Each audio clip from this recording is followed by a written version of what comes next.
Sitting down for exercise is ideal in many circumstances. For example, a family can conveniently exercise together at home. All generations enjoy chair dancing for fun and fitness.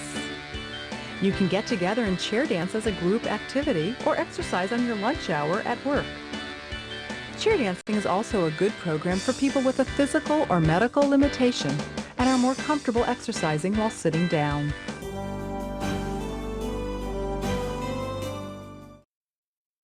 You are about to experience the Drunken Peasants podcast, the greatest podcast in human history. Please recognize that this podcast is designed to be amusing and entertaining, and thus we engage in satirical comments, exaggerations, and even dirty jokes. If you are offended by such things, please go away and die. If you enjoy this podcast, we ask that you help to support its existence by contributing to our Patreon at patreon.com/DP. Contributors get regular access to monthly private shows, special commentaries, Google Hangouts with the peasants, and more. If you don't want to do that, you can also support the show by visiting audibletrial.com/Drunken Peasants to get a free audiobook and access to over 150,000 audiobook titles, including great selections on science and skepticism. And if you shop on Amazon.com, we strongly urge you to use one of the Amazon affiliate links in the description section of our videos. You can help support the show simply by using our link to buy things you were going to buy anyway. Now that we've got all that shit out of the way, sit back and enjoy the show.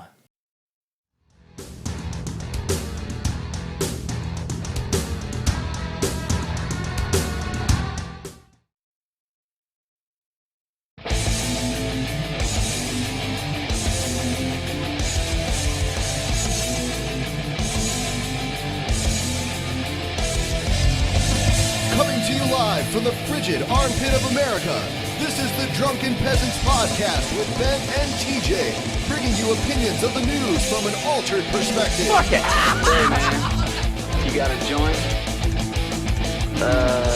No, not on me, man. I don't have facts to back this up. It'd be a lot cooler if you did. What the fuck you talking about, atheist? It's okay. You're nothing, KJ. You're garbage. I just want to be light. You're garbage. And now, here are your hosts, Ben and TJ. We'll do it live. We'll do it live. Fuck it. Do it live. Fucking thing sucks. Hello and welcome to the Drunken Peasants podcast, episode 220. Yes. Bullshit. We No, made it. 238. It's not 238. Smoke weed every day. 238's coming, Scotty. No, it's going to be 238. 238's coming. It's right around the bend. What do you think, Scotty? What's going to happen on 238, Scotty? You'll see. Wow. Episode 238, spectacular! It's going to be fucking tremendous. Ah, you're bringing this fucker in, Whoop. Whoop, whoop, whoop, whoop. This show is so boring. Oh my god. Shut up. God, Paul, what are you doing here? No one cares. Thought we fired Paul. What the hell's he doing here? Such a Dude, crybaby. I am in a fucking horrifying mood, dude. I am just angry at everything right now. Like, Good. Let I'm out the being- anger, Paul. I'm being honest, dude. I've reached that point in the diet where I'm just fucking done. Like, I don't want to. I don't want to. Not the point in the diet where I'm done with the diet. I'm just done with people. Like, everything that anybody has said to me in the last 48 hours has annoyed me in some way. Yeah, man. Hey, let me ask you a question. Have you gotten like a shit ton of unsolicited and mostly poor diet advice? Yes. Oh Me my too. god, dude. Everybody knows exactly what I should be doing, dude. Yeah, me too. It's like everyone's a fucking nutrition expert, and they all have contradictory information about what you should do, and some of them are just batshit Dude, wrong. carbs are the enemy. Yeah, like one dude's like, dude, paleo diet, man, it's like based on science. Like, no, it's not. The paleo diet is total fucking bullshit. You're just being fucking deceived by hucksters. No, man. I had like 10 fucking people like suggest the Atkins diet, and then another 10 fucking people suggest like a totally vegetarian diet. It's absurd. Like everybody thinks that fat people that have been fat their whole lives don't know how to eat properly. Like, and it seems like they don't even agree on how to eat properly. Like all Yeah, these self-appointed nutrition experts, they all have different ideas.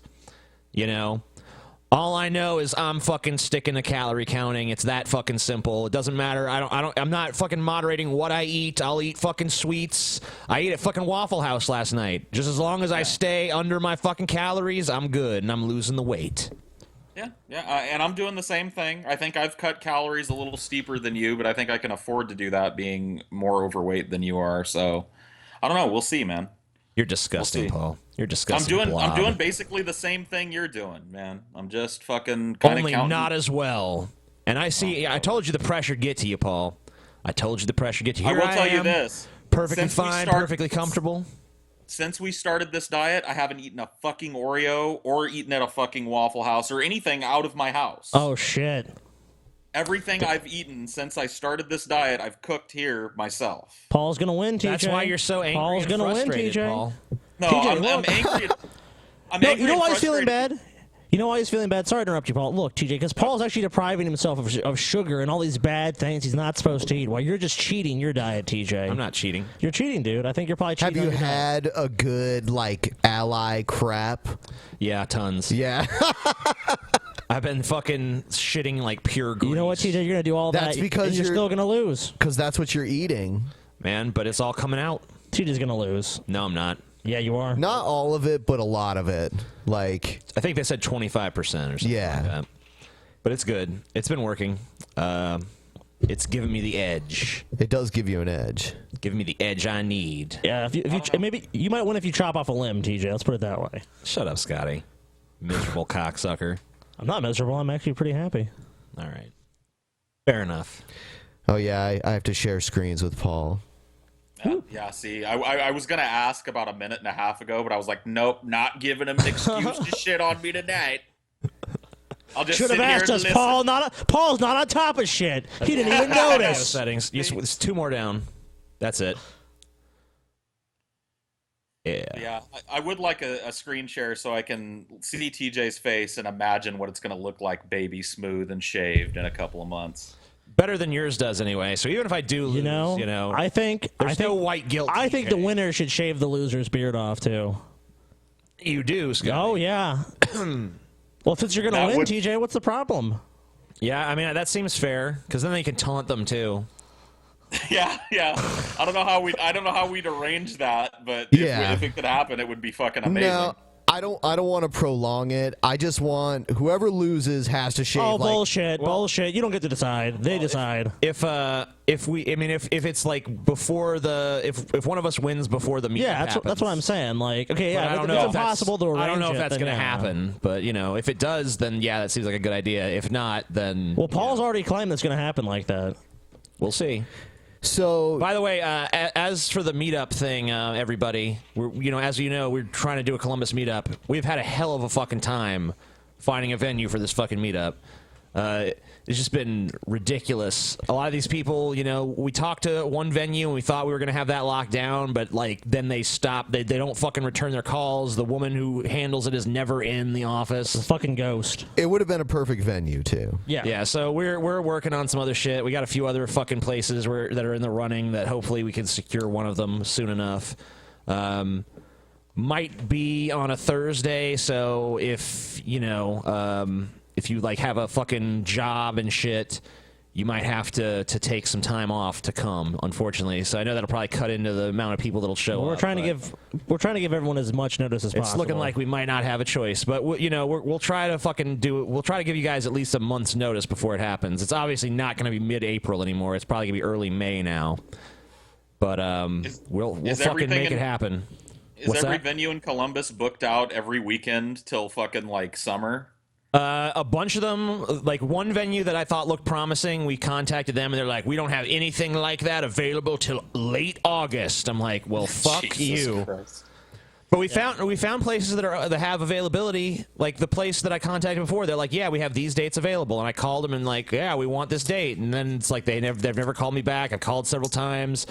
I asked the dude, is this woman going to be in anytime soon? She's like, no, she just kind of comes in when she wants. It's like, okay, well, that's nice. That's reassuring. That's so professional. You know, anywhere else, we've done these in fucking London, Amsterdam, Los Angeles, never had these kind of problems. Yeah. But trying to do it in our own fucking hometown, and it's like, holy shit, it's impossible. Well, it's a fucking cow town, so what do you expect? Mm-hmm. But that's what's up with that. But it's time to shill some shit to these motherfuckers. Yeah, bitches. Time to make some money. Time to make some money. Time to make some money. Time to make some money on the Drunken Peasants podcast.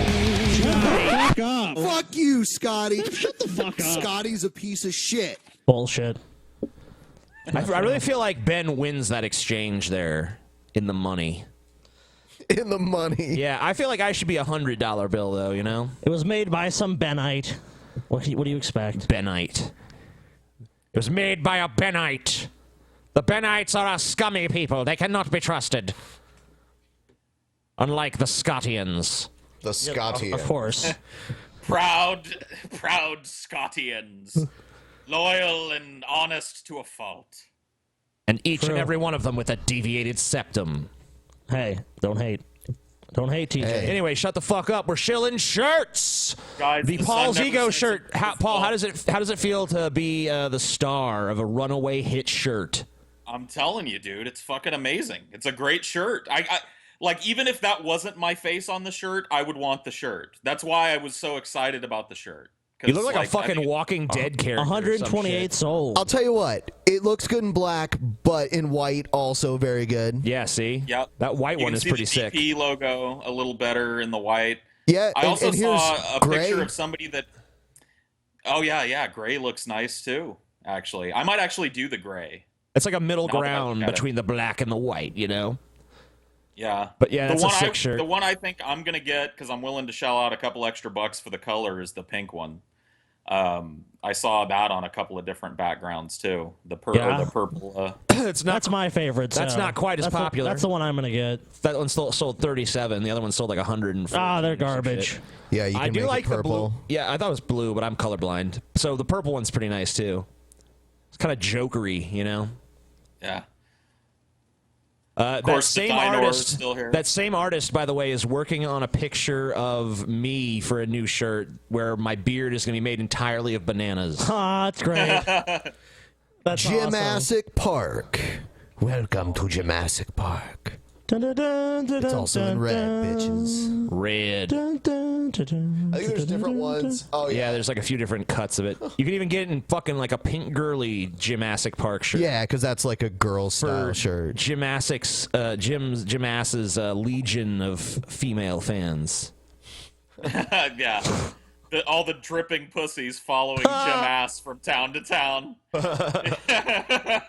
Hey, don't hate. Oh, you know what? I re-released the Band TJ hoodie. Oh shit. It doesn't look like, is that a hoodie or is it a sweatshirt? I guess it is a hoodie. Well, there is a hoodie option. Cool. Let's see. So yeah, that's pretty sweet. Yeah. If you okay, get so you get a hoodie or you get a sweatshirt or whatever. If you get the hoodie, I think it. Now, this isn't the one with the banana on the back. Oh shit. Oh well. There was another one that had the banana on the back. What the fuck? This one is incomplete. Yeah, we should probably fix that. So don't buy that yet. Ignore that one. Unless you want one without a banana. Yeah, I guess that's Lame. true. If you guys want one without a banana on the back, then you can buy this Nah, one. who would But want that? we're gonna put a banana version out there too. Maybe we'll even add that arrow we talked about. You want to do that?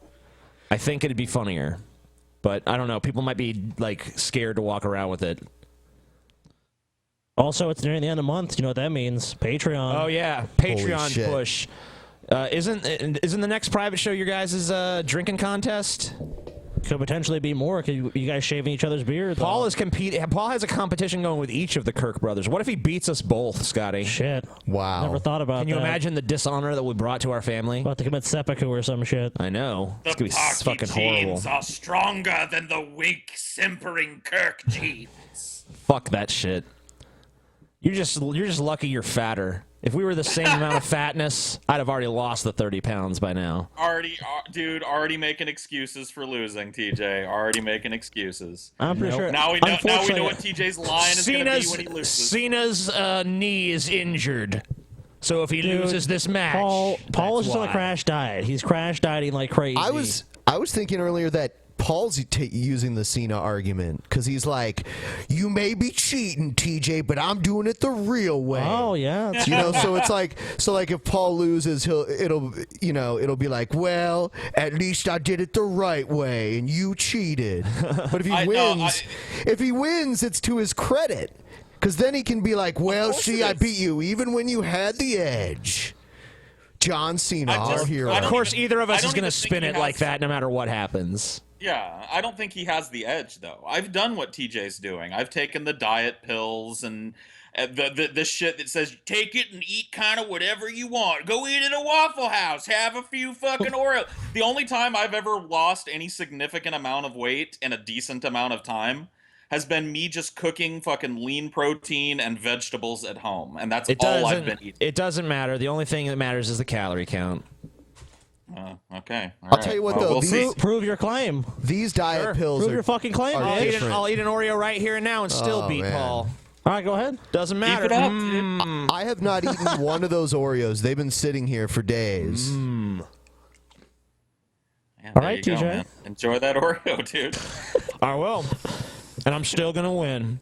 And you're going to look back on this moment and be like, man, he got to eat Oreos and he still beat me. Maybe that'll happen, TJ. Maybe it will, dude. Paul. Maybe it will. In the meantime, though, instead of snacking on fucking Oreos and eating at Waffle Houses, I'm going to be eating steamed vegetables and lean protein. So, whatever. Good luck. Do what you want to do. Good luck. He sounds really butthurt. He's like, oh. You know what? Because, look, go read the article about the fucking nutritional health professor that fucking lost weight eating nothing but Twinkies because he just stayed under his allotted calories, followed the BMR, and he lost the weight. Because it doesn't matter. It doesn't matter whether it's fucking coming from vegetables or fucking whatever. I mean, there's other health fat things besides weight that it's obviously better to eat more nutritious food. But as far as weight loss goes, calories is all that matter. Only thing that counts. I don't think that's true. I think sugar intake matters a great deal, especially when you're already overweight. Nope. You're wrong. Yeah. Especially if you're not exercising. I am exercising now. You are? I like how he's telling me that he's exercising while he's got a fucking cookie in his mouth. He's like, I'm exercising. My fucking arms hurt because I've been lifting weights. Oh, I see. Yeah, we had a contest to see how many bicep curls we could do. TJ lost. Yeah. But I mean, that's last. I did like 10 more than TJ. Yeah, that's all the more reason, though, why it's obvious I need to be doing that. Because, obviously my stamina has turned to shit. Yeah, you should be stronger than me, easily. Oh, yeah, I have no doubt that I could lift a heavier weight than you. Probably. When it comes to doing the reps, I mean, I run out of steam way faster. Yeah. But, I probably can't lift. I mean, like, if you accounted for, like, your body size to my body size, then probably, like, proportionately, I probably can't lift as much. Because I'm weak. I'm too weak for my size. But I'm lifting weights. Hey. I'm going to lose the weight. I'm going to gain the muscle mass. I'm going to kick Paul's fucking ass. Even if I do end up being the one to shave my beard, my face will be so beautiful and svelte by then. Wow. It'll look fucking awesome. Right. So what does it even matter? Yeah, that's true. Yeah, fuck it. Have another Oreo, bro. Yeah, that's true. No, that's fine. Fuck it, man. It doesn't matter. Have another fucking Oreo, man. You're beautiful. Come on, walk the fucking walk. You're beautiful. As long as you're under your fucking...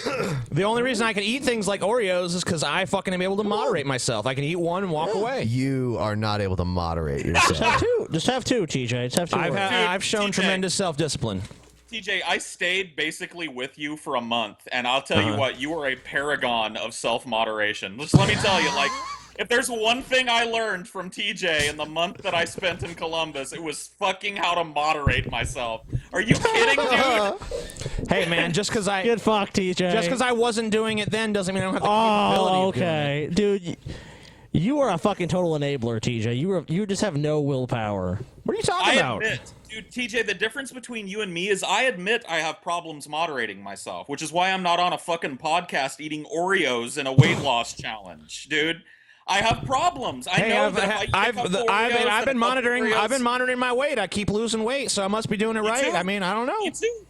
Me too. We'll see on Friday. Yeah, I mean, one of us is losing weight, eating what he wants. The other one's eating fucking little anemic vegetables and shit. Fuck that. Anemic vegetables. All that matters is who gets to lose 30 pounds first. It doesn't matter how you do it. Exactly right. Man, you really better come in Friday with a lower weight than Paul. Yeah. Or more weight loss. I mean, I wouldn't be surprised if Paul wins the first week. Oh, okay. The first 10 pounds are always the easiest to lose. Oh, okay. But, you know, he ain't going to win the long run, though. He ain't got the long game, all right? We'll see. He seems pretty fucking dedicated. I don't know, but okay. No, he ain't dedicated at all. He's not dedicated at all. Bullshit. That's why he's wearing them fucking them shades indoors. You're so full of shit, TJ. He wants to hide the fear and shame in his eyes. There ain't no determination there.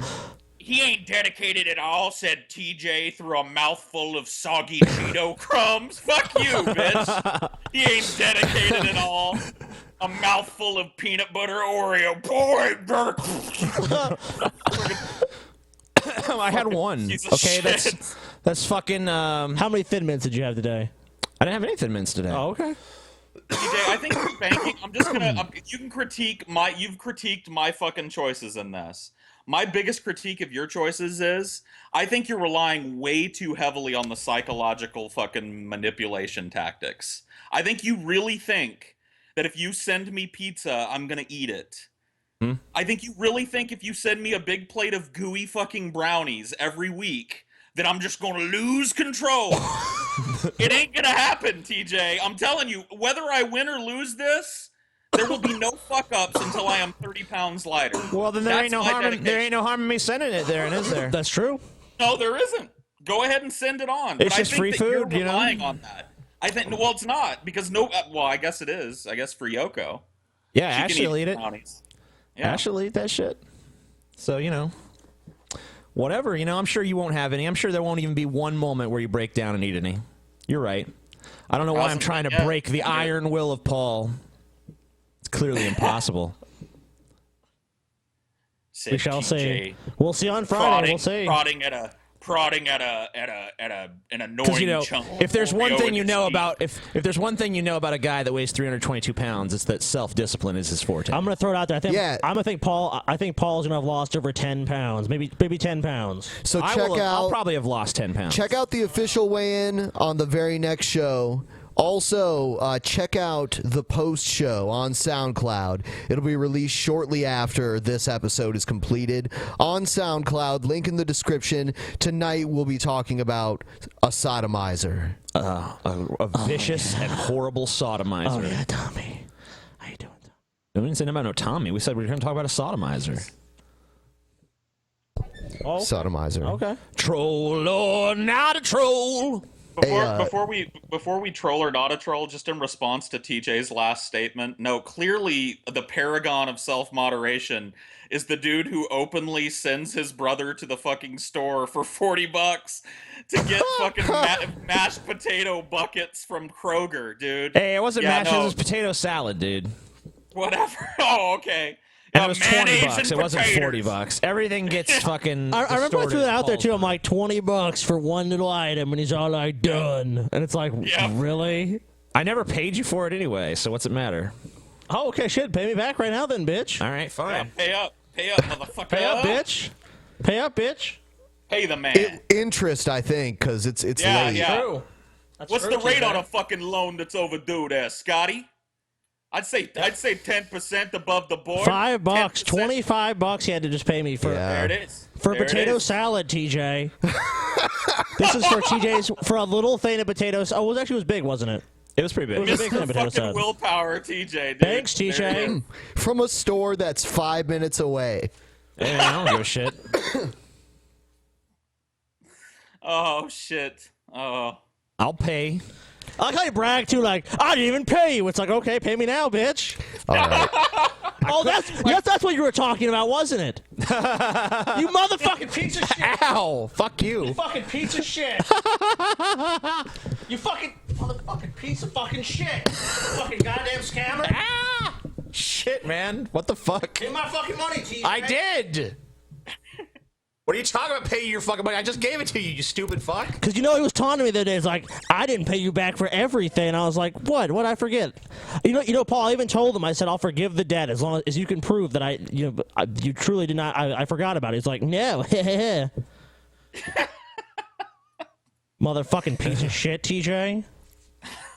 God. So he paid, out of pride, he did it just to fuck with me. Scotty, I was hoping that eventually on the show you can tell your story about the big guy on the plane that you had to sit next to. Oh yeah, tell that story, Scotty.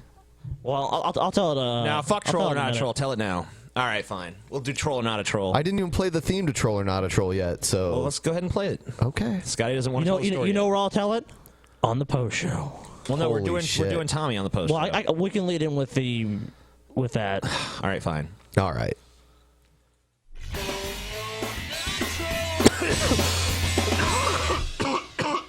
It's a troll, it's a troll, it's always Hello, Mr. a Atheist, troll. and thank you for taking the time to watch this response to your video, The Failure of Feminism. Cool. I've watched this video several times, and I've given your arguments a lot of serious thought. You raised some interesting points, and I definitely agree that there are inequalities concerning all genders that need to be addressed. However, I feel that your observation that feminism is the idea that we can make both sexes equal by focusing solely on the issues of one of them isn't completely accurate. It assumes that feminism only cares about making women equal and couldn't care less about men. I believe that's a false assumption, and in fact a dangerous one to make.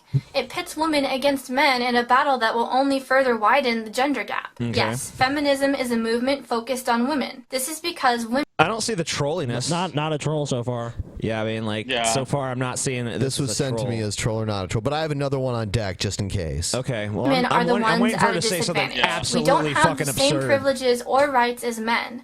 We aren't equal. If we were, we wouldn't be having this discussion. We need a movement to raise us up to the same playing field that men are already on. It's the same reason we have gay pride and not straight pride. The same reason we need to keep fighting for black rights and Hispanic rights and Native American rights and other rights of ethnic minorities, not white rights. I'm just seeing this as standard feminist stuff. Yeah. I mean, I'm not don't seeing know. this as a troll. This was sent to me as troll or not a troll. This is garbage. Yeah, I mean, she's just making the fucking arguments of feminism. I mean, all right, next I respect one. that she at least responded. Obviously not a troll. I'm not even going to play the thing. I don't know. Because maybe in the next 10 seconds of the video, she just shits in her hand and starts eating it or something. Like maybe something fucking completely absurd happens. I don't know, but I don't I'm want to tapping watch. out. Yeah, I'm done. Me too. All right, next one. So I don't know if any of you guys follow Vegan Gains, but I happen to love his channel, and he posts like random, very personal videos, and it's super exciting. The last video, or one of the most recent videos, he posted about his shroom trip, and it's nice to see him talk about that, because my experiences on shrooms were some of the more like pivotal moments in my life. Just extreme best experiences, and from other people who are kind of like on the path of seeking truth. Once again, not a troll, and I don't even understand how someone thought it was. I don't know. Ugh. I don't know. Not a fucking troll. Like, there's not even a hint of trolliness about either of these videos. Like, we used at to all. get such Not a good whiff. suggestions. Yeah. Hey guys, y'all really need to step up your troll or not a troll game. Here's when you're one. sending us this Here's shit. one that's like too obvious. I think. Hold on. I'd rather they be too obvious as a troll than very obviously not a troll. All right, so we'll do this one then. Jacob, I just wanted to tell you, like, I'm having such I think we've watched this right before. now. Like, It's this is my it's a new different daddy. video from the same guy. Yeah, I'm saying I think we've watched him before. Okay. How about No, this but one? like I don't know what do we got? This one. Fedora withdrawal.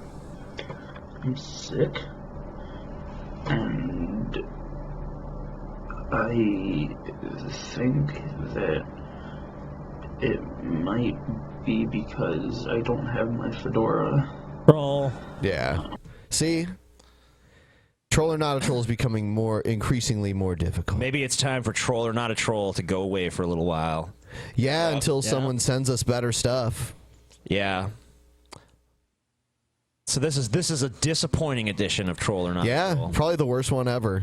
Disappointed! Worst troll or not a troll ever. Yes. I think our audience is trolling us. Play the troll indicator.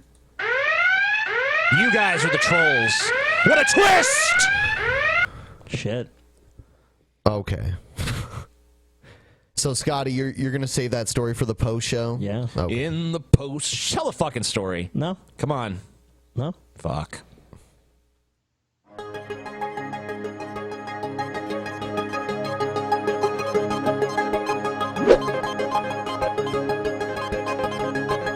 You know, I'm in the middle, not Ben.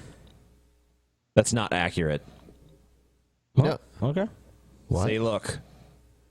Yeah, true. Shitting on the runny lump, dude. Yeah, man, he don't know shit. No, he's just arranging it the way that we're shown on the screen. Yeah. I don't think so, because actually, then it would be reversed, because Scotty's on the far, right and shit. No, I think TJ's right. Mm-hmm. TJ's right as always. I'm always right. Political shit. TJ, fuck. Banana. All right. Have another Oreo, TJ. Shut up. Have an Oreo, TJ. We're done trash talking the fucking. So here's some stuff about the bombing in Brussels. Okay. This development over just the last few minutes. Words from Belgian official Laswari, the bomb maker, he may be dead. Belgian and French officials are telling CNN, John, that they believe that Najim Lasraoui, the man implicated in building the bomb the bombs that were detonated in the Paris attacks, is dead. Belgian counter-terror officials are stressing they're still in the process of cross-referencing his DNA, but at the moment their working belief, John, is that he is dead. Identifying Najim Lasraoui at the scene in placing him at the... It's crazy because when I first heard this attack happen, I was sure it was going to turn up that it was Buddhists. Really? But then, Yeah. in a fucking crazy twist, it was a bunch of fucking Islamic fucking. There seems to be a serious problem with them in Belgium too. I mean, this keeps happening there. And I mean, it's not a very prominent country in Europe. I mean, no offense to any Belgians, it's just really not. It's just it is the place where the EU government is. It's like the it's prominent maybe in their government, but most people that go to Europe, it's not their first stop or first choice, really. Which is a shame because Brussels is a really nice city. Yeah, it is. I mean, it's a good time. We had a great. We only stayed a night in Brussels, but I think ever since then we've occasionally, when we do talk about the trip, we've always said man, I wish we stayed more nights in Brussels. I wish we'd stayed 3 nights there or something. Maybe a little less in Paris or London and a little bit more in Brussels, because we kind of felt that's just kind of like a place you go through to get somewhere else. But honestly, it was one of the coolest, most laid back, friendly, affable places you've ever been. That's why it's almost so shocking it's happening there.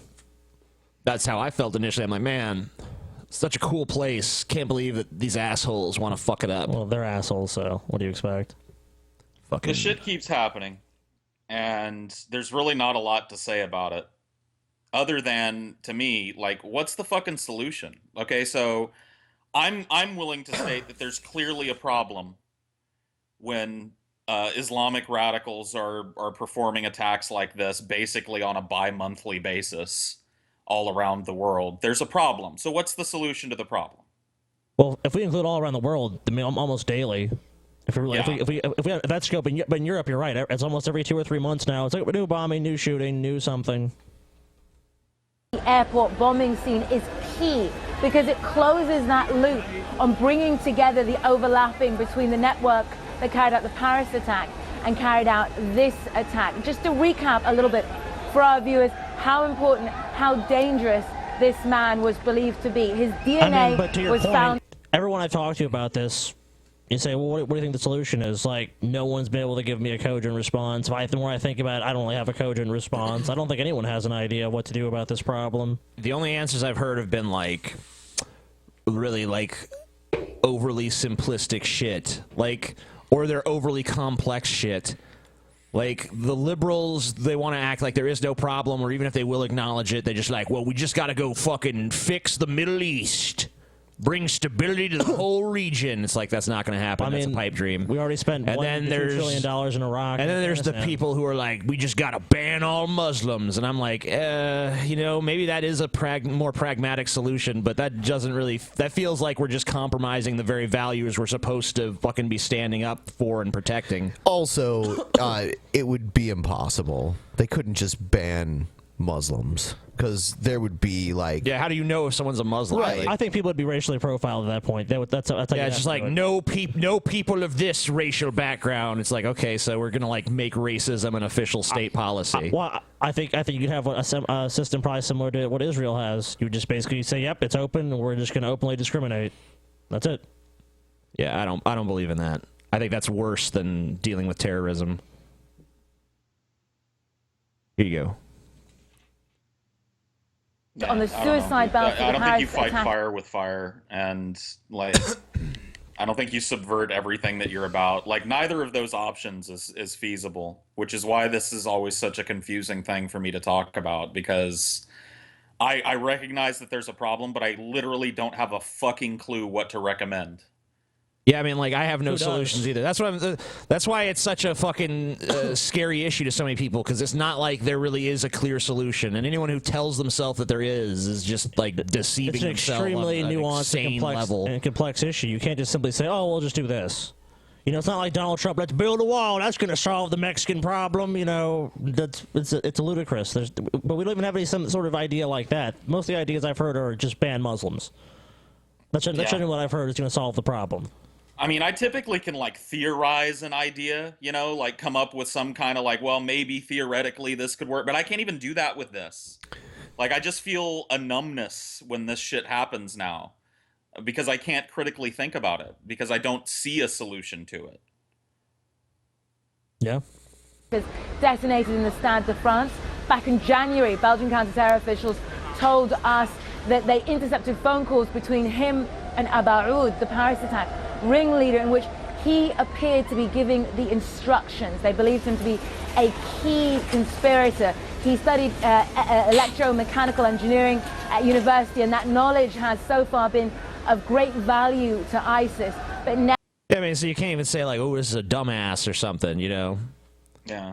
This guy is like well-educated, probably well-to-do. In some respects, well, I guess he's an asshole, not a dumbass. Yeah, he's an asshole. I mean, like all these guys are assholes. I mean, to say the least. It's like, I mean, like I said, it's just it was such a nice city, it's such a nice place.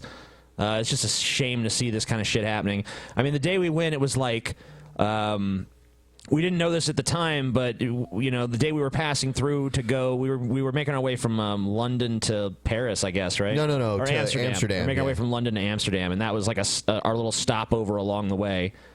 And it just happened to be like on the day of some giant gay pride festival, you know, and there was like people dancing to that shitty like oons oons oons everywhere oons music all over the place. Music.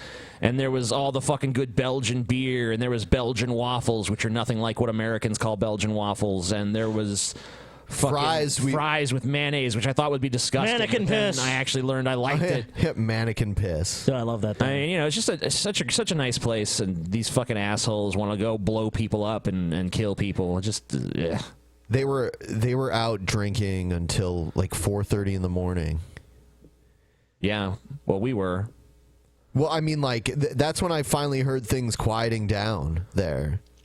Yeah. I mean, they did party all night, like, because it was like, it wasn't until the sun came up that the party stopped and died down. It was that crazy. Yeah. But, you know, at the same time, there was like, I've never seen so many drunk people, but no one being really belligerent. Not that I saw. I didn't see one person being belligerent or getting in any fights or wilding out like crazy or some shit. Everyone was in control of their shit and just having a good time. At least from what you could understand. Sure.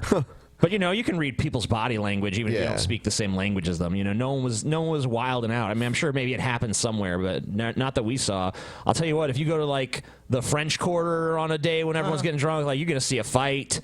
You're going to see people threaten each other. You're going to fucking see people harassing each other, you know, but none of that shit. Dude, we were None of up, that shit here. we were up all night drinking beer until like 4 in the morning. Yeah, talk about 90s bands and shit. And then the next morning, I got a beer at like 10:30 a.m. because they opened the bars and started serving again. Oh, the crazy thing was that entire mess from the entire like crazy nights event was like pretty much clean by the time we woke up, and that was only like 5 hours later.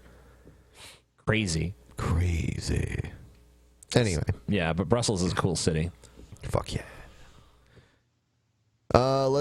Rob Ford died. Yeah, that sucks. He was colorful, guys. He was my favorite mayor ever. Because he was smoking crack? Yeah, because he smoked crack and he, like, you know, pushed women and he fucking, like, threatened to kill people. And yeah, there was one. He was like, she said she wanted me to eat her pussy, but I already got enough of that at home. Yeah, man, he was great. He reminded me of, like, what I imagine, like, a big town mayor would have been, like, in 1910, you know? Like, he should have been born in a time where he could have worn, like, a handlebar mustache and a top hat, and he'd have just been, like, this blustery, alcoholic, you know, fucking lecherous old fucking mayor. I think we should have a moment of silence for one of the true great Canadians. I mean, there's very few of them, but Rob Ford was definitely amongst them. You know, like TJ's gonna cough. I've talked a lot of shit about Canadians, but Rob Ford was okay. You know, really. He's an honorary American. Honorary American. I think Yep. so. Yep. You know, dude. God bless you, Rob Ford. He was the greatest mayor of all time. Let's watch him in action, man. All right. This is great. Listen to me, man. Yeah. Rob Ford kicks ass. Well, he did kick ass. I can't believe this guy died so young. Looked to be in perfect physical shape. Stand up to big city elites. Out of my way! Yeah, bitch. He was such an idiot. Images surface of him smoking crack. I do not use crack cocaine, nor am I an addict. Yes, Yeah, I have you did. smoked crack cocaine.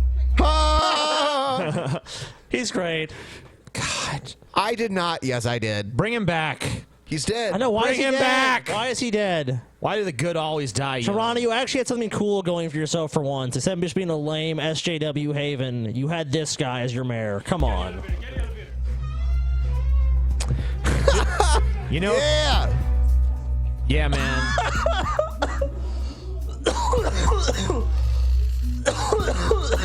No, man, no money, man. Ja. Because I'm the killer guy. I'm telling you, surgery, Mike Tyson.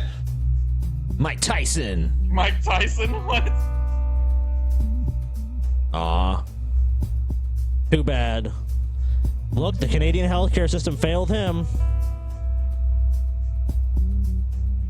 I mean, there's He only. did have fucking malignant cancer. There's The system failed him. Yeah, I'm like, what? The system medicine. failed him. Did it? No did he medicine is succeed, Paul? helping. Is he alive and well? It failed him. I guess so. I say we elect Trump in Rob Ford's memory. Yeah. No. I'm gonna do The it. closest we can come. I wish Rob Ford could have been our president. Here's Donald Trump talking about Cruz. He's pissed off that Cruz used photos of his wife in one of his ads. Oh yeah, this is great. Wow. See? Trump and Cruz feud over ad. A Facebook ad produced by an anti-Trump supporter has sparked controversy. We've never had a first lady that quite looked like that. Yeah, man. Nope. Apparently, Well, I mean, the Jackie ad- O was pretty hot. She. Dude, come I don't on. know if it stacks up. Yeah, I don't think so. But a photo of Melania Trump posing Melania? nude for GQ. Melania? I think so. Okay. She'll Yeah, definitely she- be the first lady to have her titties and vagina out Yep. in public. Well, it's GQ, so I think it's kind of. That's not true. Hustler fucking launched. Well, they didn't launch with Jackie O's nudes, but Oh, they did yeah. publish them. That's true. But that was a candid thing, so. Fuck yeah. How is this supposed to make us not want to elect her again? Well, I like her. Yeah, like it's him. like what? I mean, like, I don't understand, like, this, if you vote for Trump, this would be the first lady. It's like, that seems pretty cool. Like, whoa. Really? I don't know. I guess Ted Cruz just doesn't know how people think. We like our first ladies to be like dried up old raisins like Barbara Bush. Do we really? Listen, this is Donald Trump's tweet. Lion Ted Cruz just used a picture of Melania from a GQ shoot in his ad. Be careful, Lion Ted, or I will spill the beans on your wife. But Lion Ted is like a fucking like Old West, like Lion Ted can never fucking tell the truth.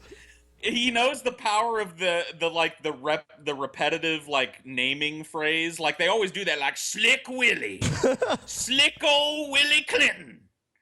You know what I mean? He's trying to make that happen, but I don't think Lion Ted is really catching on, Donald. I don't know. Maybe it will. Lion Ted. They call him Dishonest Ted.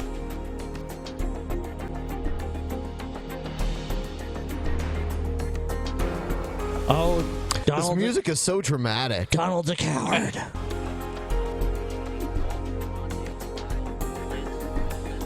If Donald wants to get in the character fight, he's better off sticking with me because Heidi is way out of his league. You Wow, want that is a character quote debate, from Bob. fucking... You better... Wow. Yeah, he stole the quote from this movie.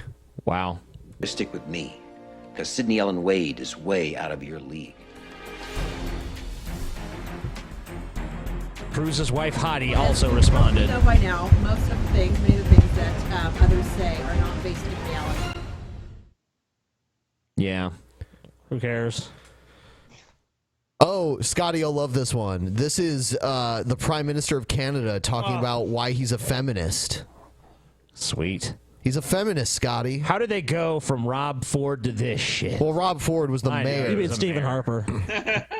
No, I'm saying, how do they go from a cool politician like Rob Ford to this? Well, they went from Harper to this guy. Yeah, they didn't. Okay, I'm not saying they fucking held the same position. Well, what you're saying, that doesn't make sense. No, I'm just saying I'm saying they had a cool politician in their country that was like the most notorious politician in their country, and now they got one that's notorious for being a little spineless bitch. All right, fine, TJ. It's an old code, but it checks out.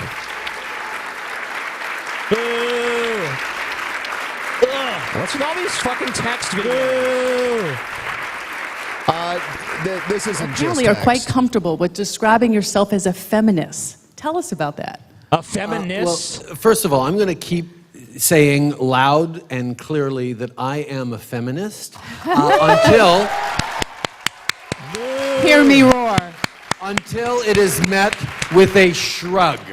Why does every time... Okay, I'll meet it with a shrug now. There you go. You can stop now.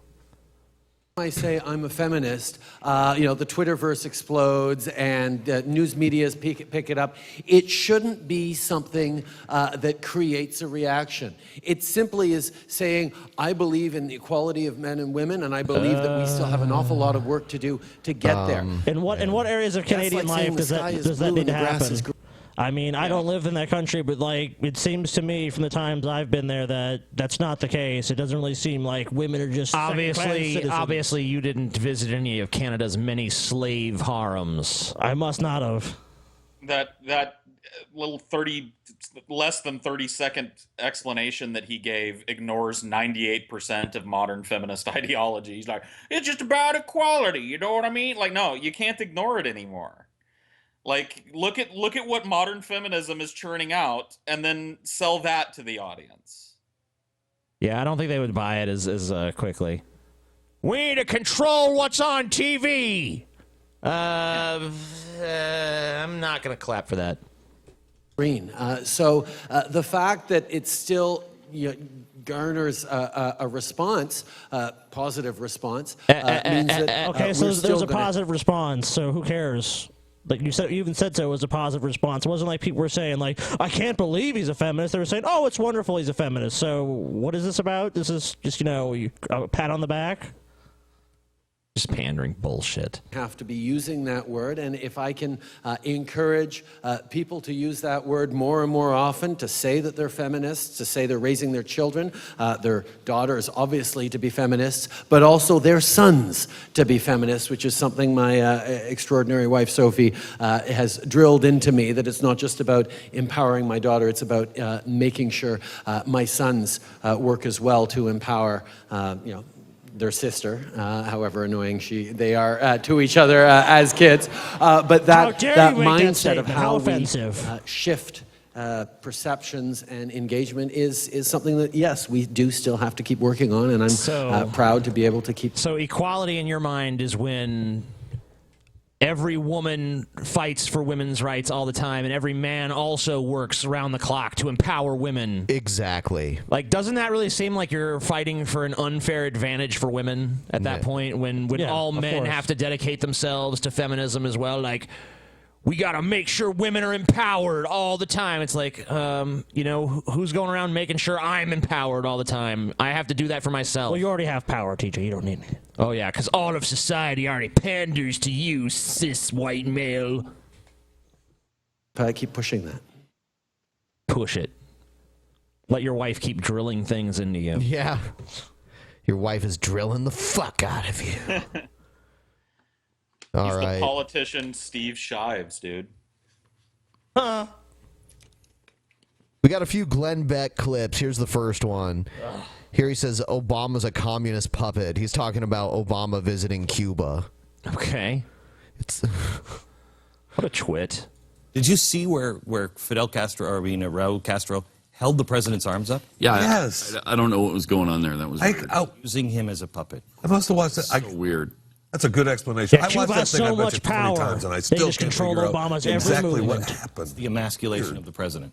Emasculation of the president. I hate to do this again with another Glenn Beck video, but the way this fucking video is shot, why is his guest sitting and being shot from a low angle on a desk covered in moldy old tomes and a skull? Is it fucking Halloween over at Glenn Beck Studios? I don't understand. Why he controls it? I think he controls Why the is he shit. sitting like 20 feet away from Glenn? Or at least that's how it looks, the way they shot it.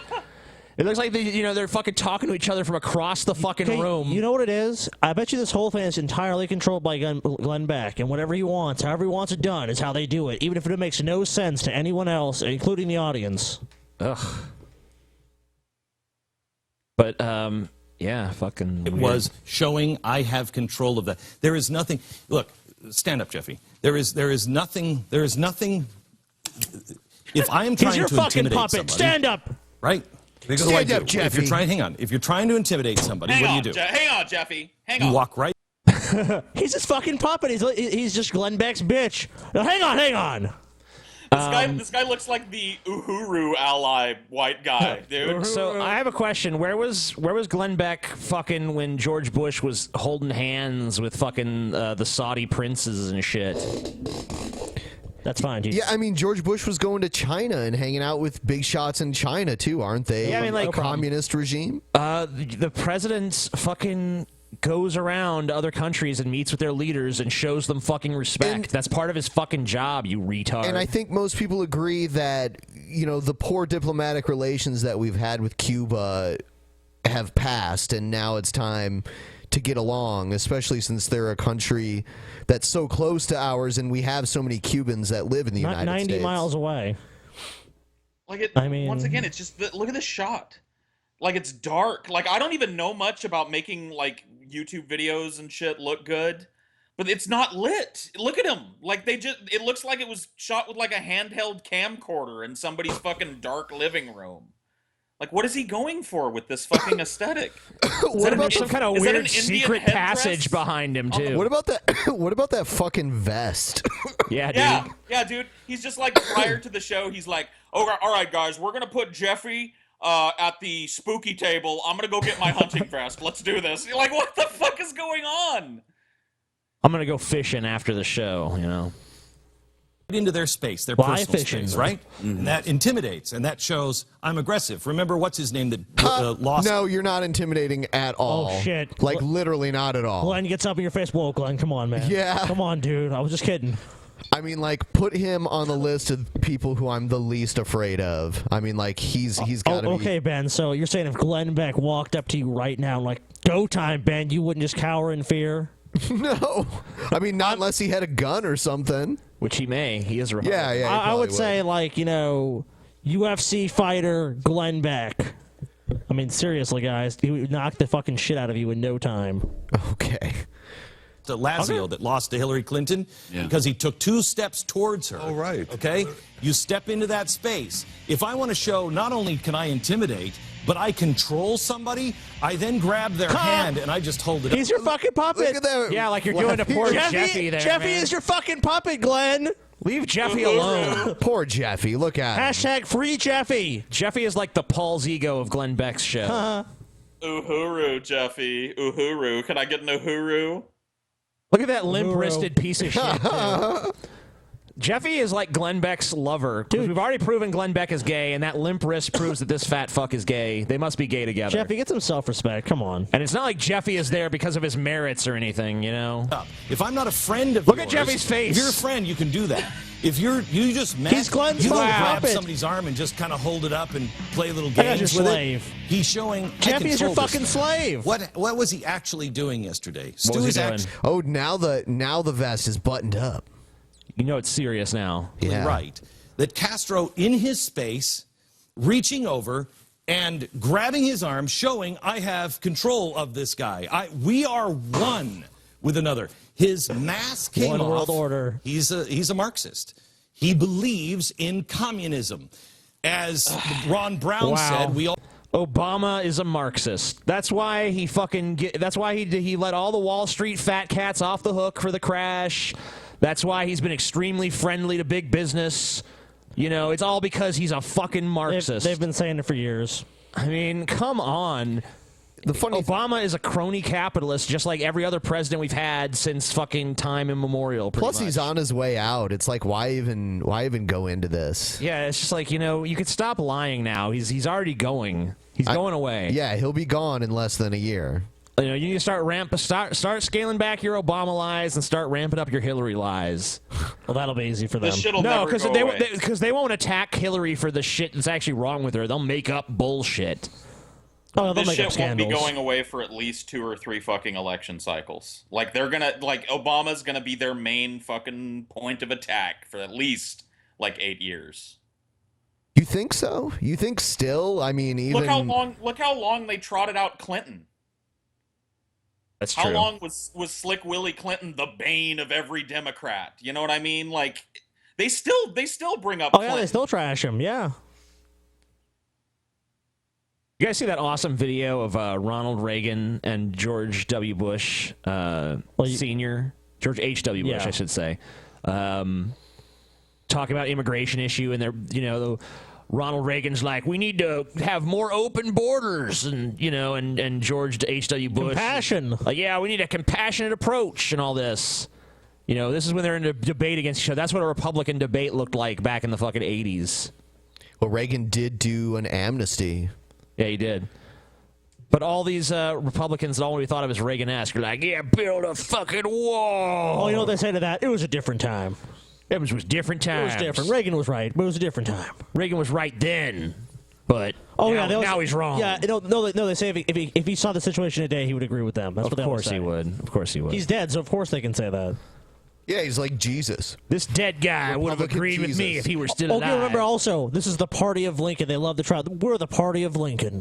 Not at all. Yeah, it's like, give me a fucking break, man. All pretty much agree. Ron Brown was part of this administration. We all pretty much agree with Mao. The guy is a Marxist communist. And that's exactly what Castro was doing, holding his arm up, because they're buddies. But if Barack anything, Obama knew, looks I can't surprised. show that to people. And he became a puppet of a communist dictator. Yep. That's what happened. An awkward old man that's been living in a society cut off from the Western world for the last fucking 80 years. Well, really just from America. Did something weird, and Obama didn't know how to fucking react right away. Puppet. He's a puppet. He's a puppet. They've been friends forever. They've been pen pals. You know, Obama's made millions of dollars off his books. If he was a communist, why would he take any of the money or even ask for money? He's a hypocritical communist. Yeah, I mean, like, Obama likes money just like anyone else But more does. importantly, why has he been such a friend to fucking big business in America if he's a fucking Marxist? It makes no sense. Oh, that part is clearly false. Dude, you've heard that I've heard that in Louisiana since he was elected, that, oh my God, Obama's a fucking communist, come to take all our rights and freedoms and guns away. He had 8 years to do it, and he ain't fucking done it. I mean, it's obvious why not. It's just a bunch of bullshit. Yeah, fuck that shit. All right, a little bit more Glenn Beck No, bullshit. I can't believe this is my country. I cannot believe. First thing I've agreed with him on. Yeah, History, I can't either. History will record. They will record us exactly the way every other civilization has gone. And our great-grandchildren and our grandchildren will look back on this time. I hope I'm dead before my grandchildren say, what were you thinking? What were you doing? What did you do? Hopefully they're watching these videos and saying that. Like, what was wrong with him? If I was his grandchildren, what he really should be hoping for is that he doesn't live long enough to see his grandchildren change their name out of embarrassment. Yeah. Because they don't want to be associated with this. I was going to say, dude, there's a pretty high chance that anybody that's related to Beck in the near future is going to look back and say exactly what he fucking just said. What the fuck were you doing? What were you thinking? Like, why were you wearing a fucking hunting vest and sitting at a table covered in skulls? Like, what the fuck was this? Who wears a hunting vest over a fucking, like... He's wearing like a hunting vest and then like a collared button-down shirt I think and a tie. I think it's safe to say none of us are the most fashionable people, but even we recognize like how little fashion sense Glenn Beck has. He has like anti-fashion sense. It's like he's purposely dressing as horrible as possible. Isn't this show here on like The Blaze or whatever it is? Yeah, it's basically owned by him. Glenn Beck, you are out of control. You know, when you dress like that and no one says anything, you have surrounded yourself with yes men. He's the boss. Dude. You've surrounded yourself with yes men. Do you think Glenn Beck would take any sort of dissent? Look at this guy. I mean, behind the scenes, this guy's a slick businessman. Anyone that disagrees with him is gone. Like, oh, you and Glenn are on the same page, you're gone. Dude, look at him right now. Look at him right now. You know what would go good next to that portrait of Lincoln? Some green roses! Boss, roses don't come in green. Dye 'em, faggot! Give me green roses! What is this set, dude? What is this? It's like a dark green glimpse into roses his stacked! weird psyche. Paint him! I don't give a shit!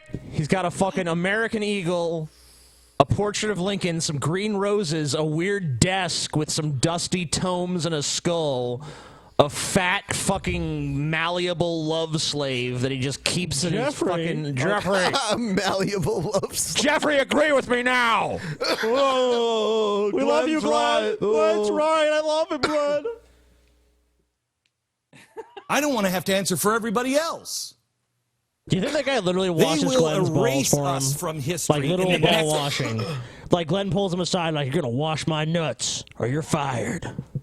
Jeffy, get in here and clean out all this Fromunda cheese, Jeffy. Dude, get in here and clean it out. Based on Jeffy's fucking body language and shit, I think he's the one going to Glenn. It's like, please, master, give me a lick of them balls. Few generations, because they will be too ashamed of us. Jeffy is off to the side jerking off during this whole rant. Crisis, putting yourself so in beautiful when he gets attention. Oh. Think about who you were in 2008 and what you believed. Yeah. You believe the stuff in 2008 that you believe today? Do you even want to believe the stuff you believe today? I pretty much did, yeah. I would say that I'm pretty close to where I was in 2008. Yeah. I'm pretty far from where I was in 2007, though. True.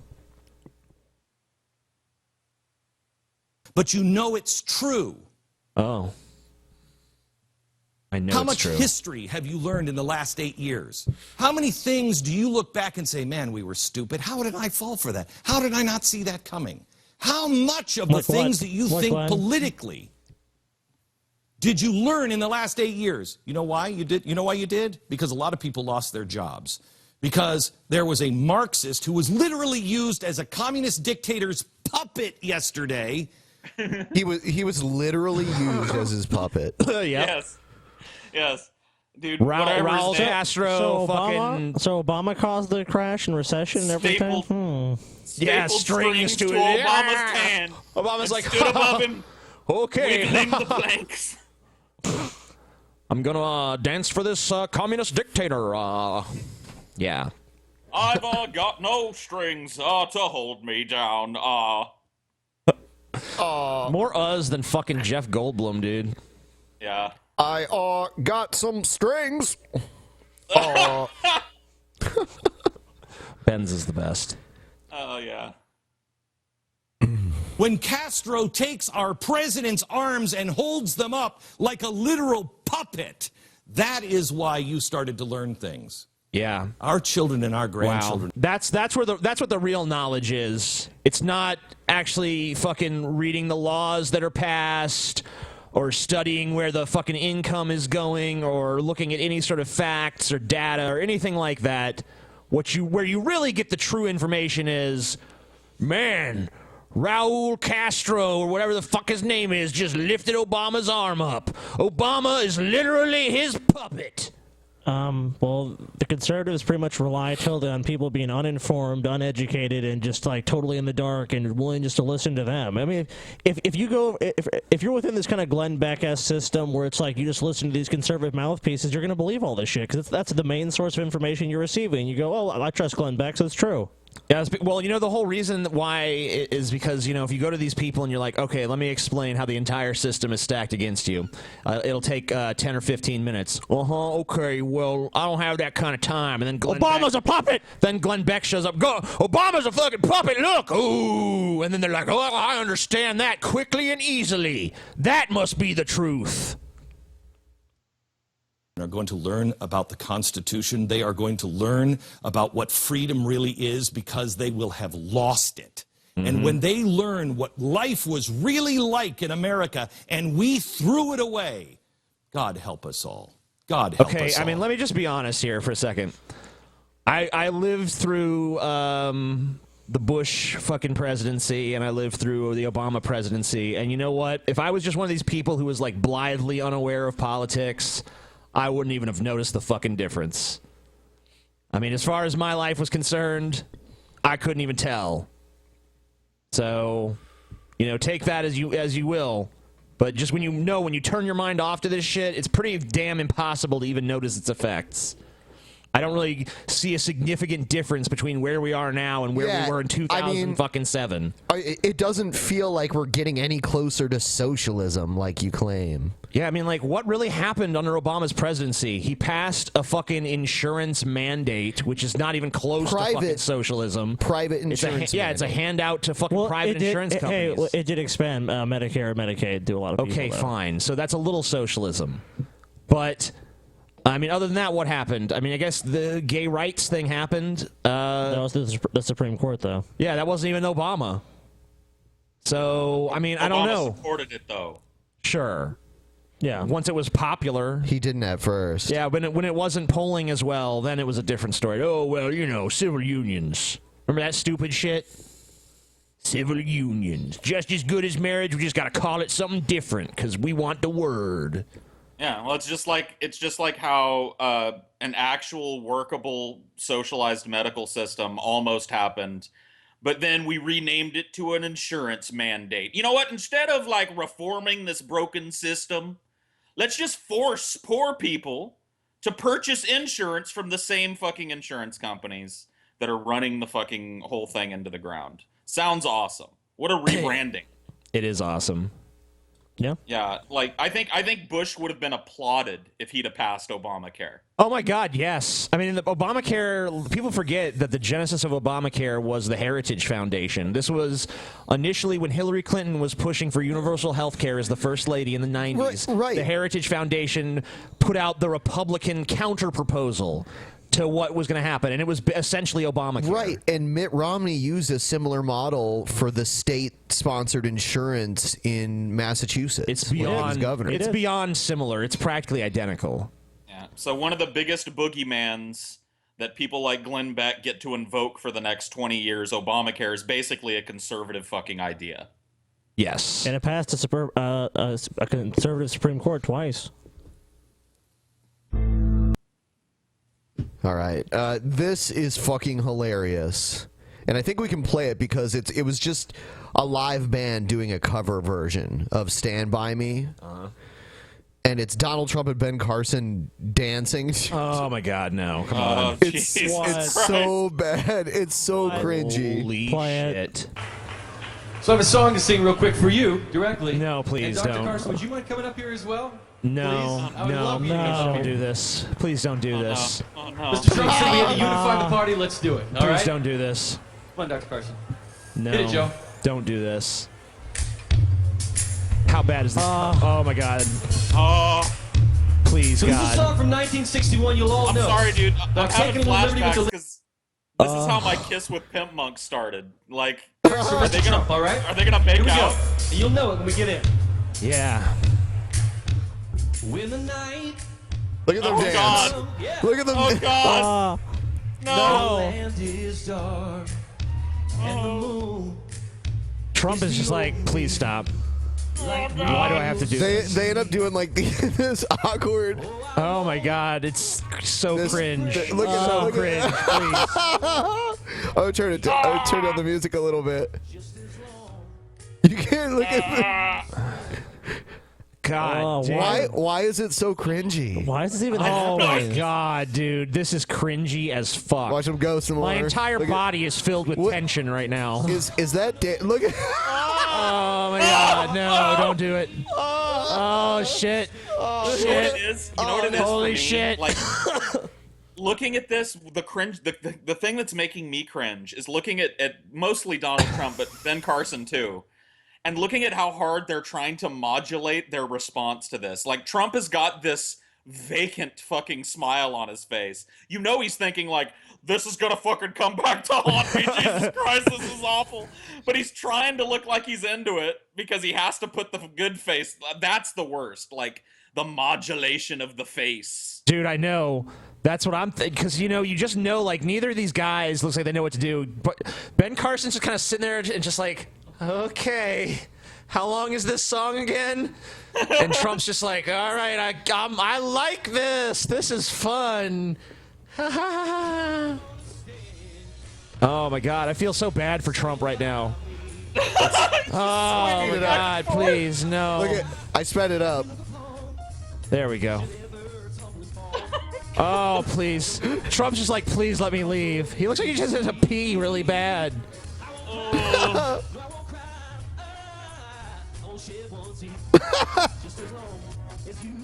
Look at them go. Oh God, he's like. Oh my God, they're lucky this is a Republican audience that is way more tolerant of lame bullshit. Look at the clapping there. Oh God. He's vamping. Like it's not even like the normal version of Stand By Me. It's the extended cut. Like he's vamping it up. He's making him stand there for like 8 minutes. Yeah, this is on super fast. It's still going. Oh shit. This is terrible. Oh fuck. Trump is like, All right. he looks like he's like the thing in like the washing machine that's just like, He's on a fucking swivel, dude. He just keeps doing like this. This is enjoyable. I am having a Oh, good my time. God. Can you imagine that shit? Can you imagine like being forced on a stage and listen to some terrible cover of an already terrible song and you have to act like you enjoy it? That's hideous. That's like evil. That's torture. Then again, Donald Trump supports torture, so. He does. Right. Fucking man, he shows up. Well, it's not gonna show up. Don't worry. Yeah, it's not coming. It's not coming. Oh, you son of a bitch, Ben. You rat-think bastard. That last video was one of the worst things that I've watched on the show. That was one of the hardest things. Yeah. Yeah, for me to I sit started through ever. I started to sweat a little bit. What the fuck? Yeah, dude, my palms got damp looking at it. Yeah, I was like, oh. All right. First video on the Crazy People segment. Hey guys, what's up? Josh Gerson here. Look, I talk to a lot of people sometimes who say that they can't believe in God because they can't see him, because he's quote unquote invisible. And they say that if they can't see him, then it's not proven, then it's not scientific. But what if I told you that science, even outside of all of the design and such, actually proves that there is a God? Think about this. You know, the Bible says that God is light, that he lives in a city of light, heaven is light, angels are light, everything operates in a wavelength of light. The Bible says he cloaks himself, or he hides within light. Now here's the deal. The human eye is only able to comprehend between 200 and 700 nanometers on this long spectrum of light. So that means that you and I can only see whatever is in that particularly little parameter in the parentheses. Now, it doesn't mean that what's outside of it doesn't exist, the same way that you and I aren't able to see channel 12 as it floats by our head, but it's picked up by our Josh, Oh my god. I hate to equals tell you, MC square proves God, huh? I hate to tell you, Josh, the reason we know about the other spectrum of light that we can't perceive with human eyes is because we've scientifically tested it. See, that's the difference between light outside the spectrum of human vision and God. Where's the scientific test that proves God? Yeah, I mean, like, even though we can't see light on that spectrum, we can still measure its presence. So... yeah, there's evidence that it exists. Yeah, I mean, you have no evidence that proves the existence of God. Oh, I'm sorry, E equals MC squared proves television it. and translated into a light form that you and I are then able to comprehend. But it's all around us, and yet it's invisible. So just because God's invisible doesn't mean that he doesn't exist. Now, if God is light, look at what Albert Einstein says. E equals mc squared, which means that energy equals the mass times the constant of the speed of light. Meaning, if I pick up an object and throw it at 186,000 miles per second, that mass now becomes energy. Now, what do we know about energy? Is that traveling at the speed of light, it does not age. That's true. Well, I don't know if it doesn't age necessarily, but yeah, it is instantaneous from the perspective of the photon. It's another example of Josh just cherry picking the Bible. He finds a couple of quotes from the Bible that refer to God and light, and he's like, "Yep, well there it is, scientific proof that God is light and light is real." How God can exist without aging? Is he really saying that light is God? In a way, yeah. Well, he's saying God is light, yeah. So light would then, therefore, you know... So when I turn on a fucking light bulb, that's like God coming out. So I can harness the power of God. That's pretty interesting. You wouldn't think he would allow me to do that. On my present and... I mean, I guess I'm really not an atheist then, because I do believe in light. Yeah. Or a light is Josh's answer to why science has already proved God is to claim that something that science already understands is God. Fucking bravo, Josh. That's a great argument, dude. That's great. Yeah. If God is light, then how come God adheres to such like strict properties and shit? Why is he so measurable? Why is his behavior predictable? Why is there no evidence that it's sentient? I'm sorry, actually, that goes outside Josh's narrative, so you're just lying. Oh, sorry. Because if God was light, you'd figure that light would just follow God's will and not, just be. He is subject to the cloaked laws in of light, physics. TJ. He is cloaked in light. Okay. Cloaked in light, sure. So am I if I turn on a fucking light bulb or fucking even just go to a fucking TJ, E equals MC squared proves God. Omniscient. Think about that, ladies and gentlemen. And he's hiding, cloaking himself in light. Therefore, you and I are not able to comprehend him or see it until, look at what Jesus does. When Jesus comes, the disciples look at him and say, "Hey, when are you going to show us the Father?" He says, "Have you..." Here's the problem, is that even if that's true, and God's beyond our perception, he supposedly created all of us in his image. Why can't he just reveal himself to us then? What's stopping him? Yeah, I mean, there was nothing stopping him in the Bible. I mean, he reveals himself to people all the fucking time. Why'd he just stop? God had no trouble proving he existed back then. He was willing to fucking part seas and do all kinds of crazy shit. He makes this enormously clickbaity title, E equals MC squared proves God, and he spends the balance of this video quoting from the fucking Bible. He's about to talk about what Jesus done said. Why would that matter if we're talking about proof for God? He's coming back to it, Paul. Oh, okay. Been with me so long and don't realize it's me. If you have seen me, you have seen the Father. Why? Because I am the light of this world. What he was saying is this, is I am the translated God in flesh, that you can now look at me and comprehend light. He was God parenthesized within human flesh so that we could comprehend him, because man was not able to comprehend God. So anytime we want to look at God, gone, even if he existed, is long fucking gone. So what does that prove to us now? You realize that like light as used in these contexts is like a metaphor, right? He's an idiot. He's not talking about literal light. Josh is it's allegorical, you fucking simpering twat.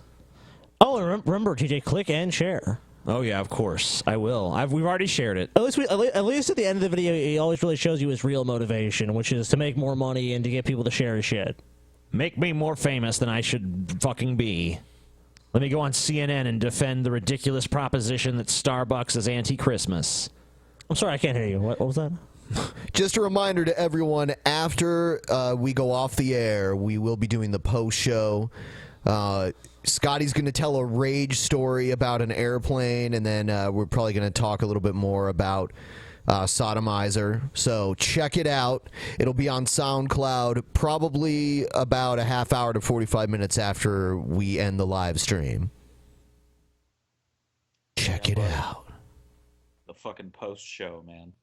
We just keep hitting it out of the park with the post show too. Yeah. They're always good. Everyone's saying that post show is now better than the actual show. Well, fuck them. So fucking come to the post show. Hey, I don't give a shit. We're still responsible for it. I would say it's probably not better than the real show, but it is something different done by us, for sure. It's better. Come check it out. The Jim Ass store. Yeah, I was just looking at the Gymnastic Park shirt. Yeah. It's one shirt away from its goal. Of 50 shirts. Yes. We have 49 people that are going to be wearing Gymnastic Park shirts. It's pretty awesome. Why aren't you one of them? You could be the 50th. You, Daniel, and you, Michael, and you, Jacob. Why haven't you bought this shirt? All those people are freaking out right now. How about John? John, too.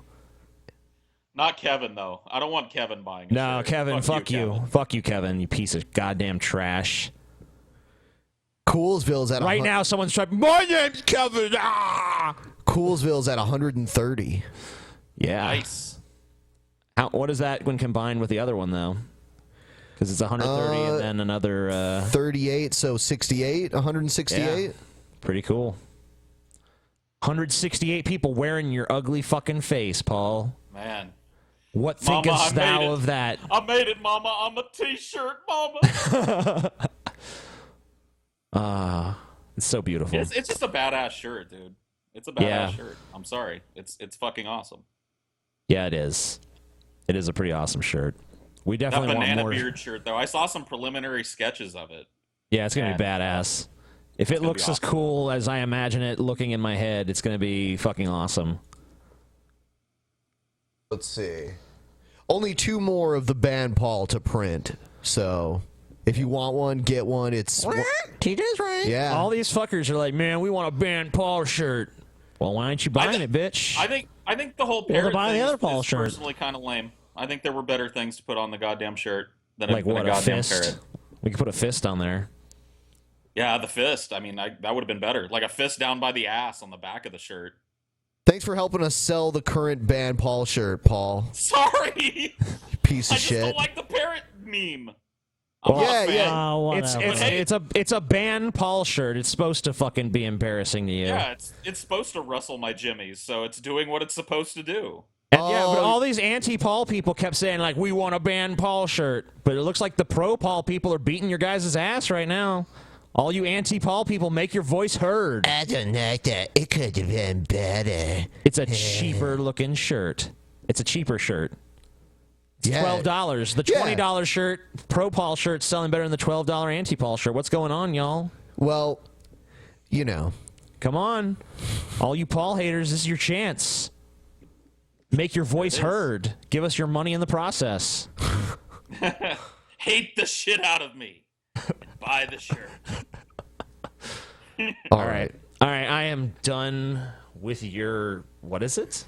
Dude, this is a Patrick Coleman video. It is crazy. It is crazy. Okay. Let's listen.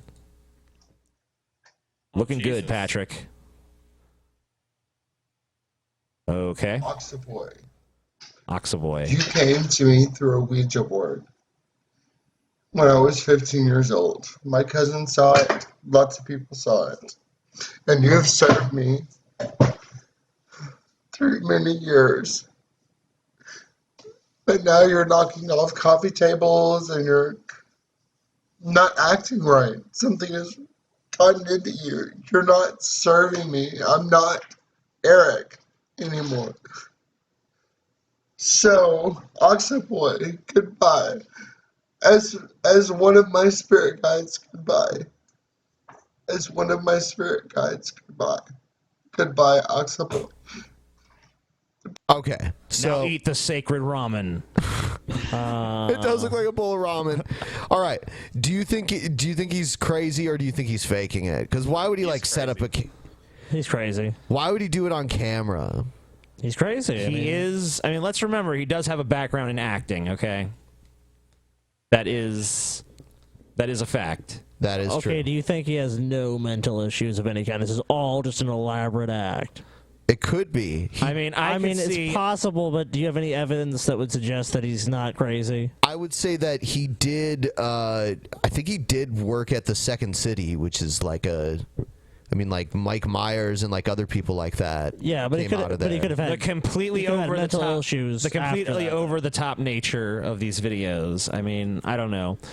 I mean, I'm not denying that it could be authentic, but I'm just saying, I do have doubts as to the authenticity. Please exit my life before you do further damage. And I understand you're upset, and I understand that you don't want to let me go. And I understand how much you love me, but please, please, you are destroying the most beautiful things in my life. You have. Okay, it's hold the mic, Oxyboy. You know, it would have been more fun watching his videos if he still acted like he did when we first started watching them. Remember, oh my God, those silly reptilians came back again. Now this is the darker side. I know. It's what the fuck? This is us watching him spirit guide, you're fucking up. And I gotta let you go. Yeah, what? It's this is he's shit canning his fucking spirit guy that fucking injured him on the Ouija board when he was 14, man. They've been together a long time and now they're breaking up. Dude, in a world where you literally can't tell the difference objectively between an actually sick person and a fame-hungry retard that's trying to work an angle, you have to kind of make a choice. And I think he's really ill. I've always gotten that feeling about Patrick Coleman. I've seen all of the episodes. I think I was even on with him at one point. Yeah. And I've never ever gotten the impression that he was trolling. I think he's genuinely mentally not well. But I could be wrong. I don't know.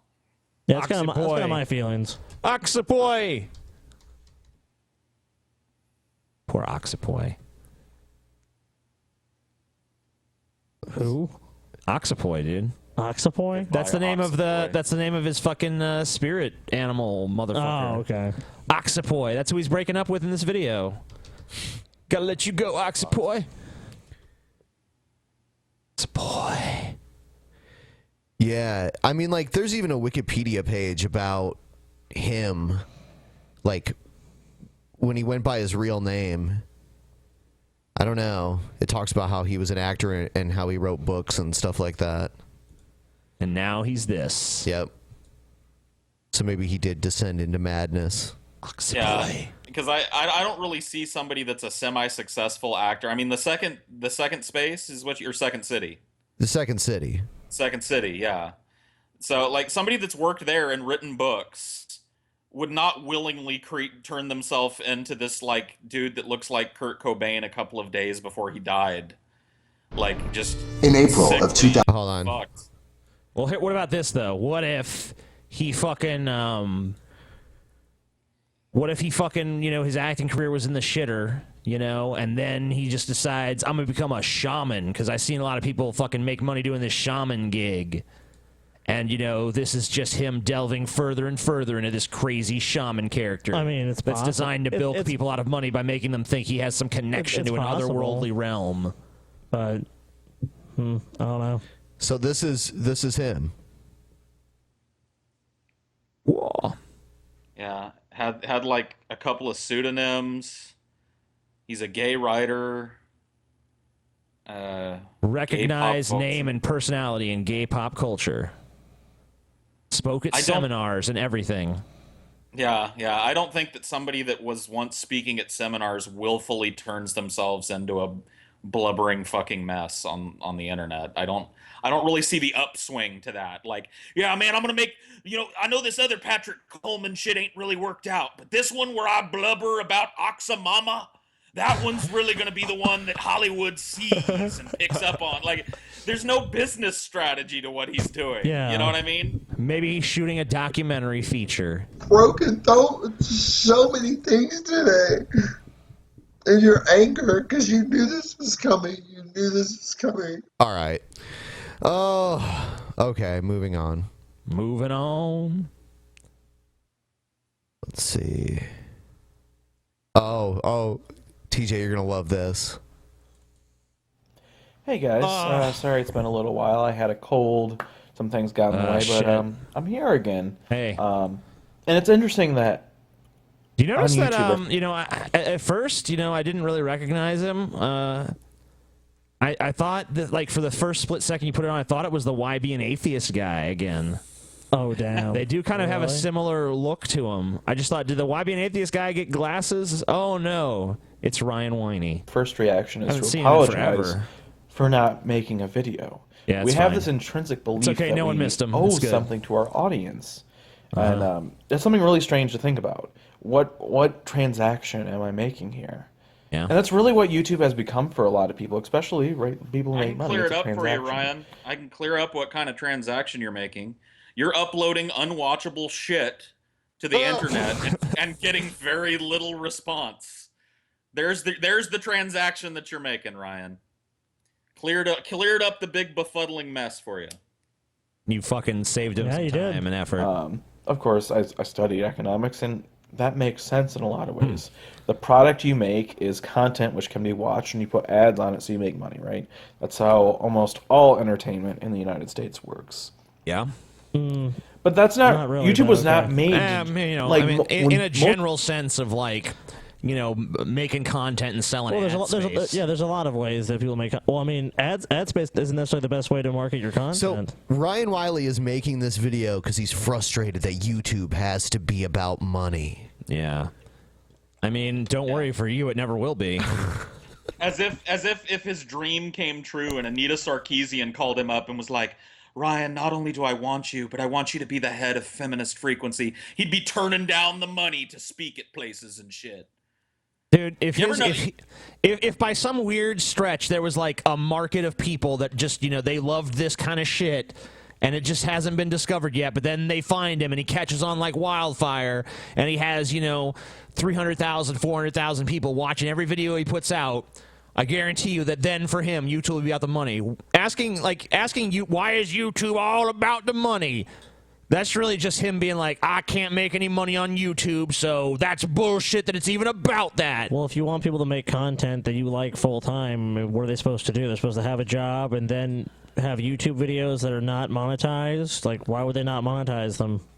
Well, in my What's the long incentive? experience on YouTube, the people that bitch the hardest and longest about YouTube having like the claws of money in it are the people that really want to make money and can't on YouTube. The people that don't care about money don't bitch about the fact that other people are making money on YouTube. It's the people that really, really want to be making money. They think their shit is fucking scintillating hot. I'm an economics genius. I have a math degree. Why is no one listening? Plenty of economists make I love a lot of how money. he's saying he's studying economics, and yet he doesn't understand why YouTubers want to make money. Yeah, that makes no sense. What other fucking what other kind of entertainer doesn't make money? I mean, I realize that in a lot of people's eyes, YouTube is like the bottom of the barrel as far as entertainment is concerned, but we're still performers who want to get paid. Most people think about YouTube, they don't just think of it as some entertainment platform. For a lot of people, it's about gaining knowledge and discussing ideas. And okay, well then that's fine. They can have that. It can do both of those things. And plenty of those people use Patreon and ad revenue to support what they're doing. Yeah, and a bunch of these infotainment channels are monetized and make a shit ton of money. TJ, I heard you mention that to a lot of people, YouTube is considered the bottom of the barrel, but I know a lot of people where it's their primary form of entertainment. I'm just saying that like, especially like the sniveling assholes in any sort of mainstream media, they're like, oh, YouTube. Right. Absolutely. I'm just... I realize that for a lot of people, I mean, like for me, YouTube is like probably my first stop for entertainment at this point because, I can't really stand most of the shit that's coming out from the mainstream, so it's better to watch independently created content on YouTube for me at this point, which is weird because I never used to do that. To say that a person that makes money on YouTube is scraping the bottom of the barrel of the entertainment industry just isn't fucking thinking. Like, there are like millions of people out there that desperately want to be entertainers for a living, and you know what they want more than anything right now? A paying fucking gig. Like, to say that a paying fucking entertainment gig is the bottom of the barrel is absurd. There are millions of people doing this and not making a fucking dime at it. That's true. Thinking about things, right? It's not just an entertainment platform, but it's a communication platform. Okay. Yeah, it's social and media. I think I don't disagree. for a lot of people, that's where it really gets messy. Okay. Why is it messy? I'll bring in something that's been happening on YouTube lately, right? The Fine Brothers stuff. Right. In that these people believe they own the act of reacting to a video, at least in some way. You can see it by how they talk about their content. They're not very specific as to what they own, and I think this comes back to the idea of... That comes back to their lawyers. Yeah, and they were, it's obvious why they did that. They got too greedy, and they're like, man, anytime anyone reacts to something, we should be making a dime off it. I should be getting paid. And you know what happened to them? They got fucking savage. They lost over 1 million subscribers. The entire internet was, like, in fucking revolt against them. They fucking backpedaled quicker than you could fucking imagine. So what does that mean? I'd say the market reacted. I mean, if you might have a point bringing this up if they'd actually gotten away with it scot-free and everyone was just like, yep, that's cool. You guys own the word reaction now. That's fine. Very, very few people were speaking positively of them. I saw a few, though.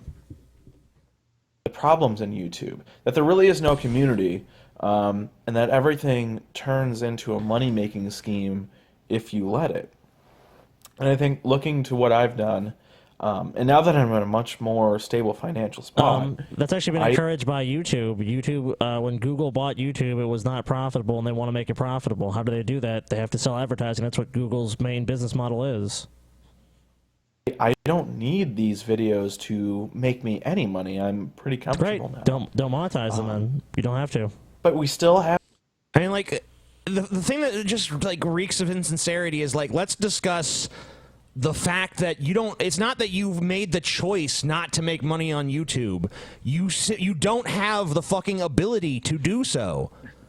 This is like me listening to some fucking scrawny 98-pound weakling tell me why he's not a bodybuilder, and he never mentions the fact that it's because he's a scrawny 98-pound weakling.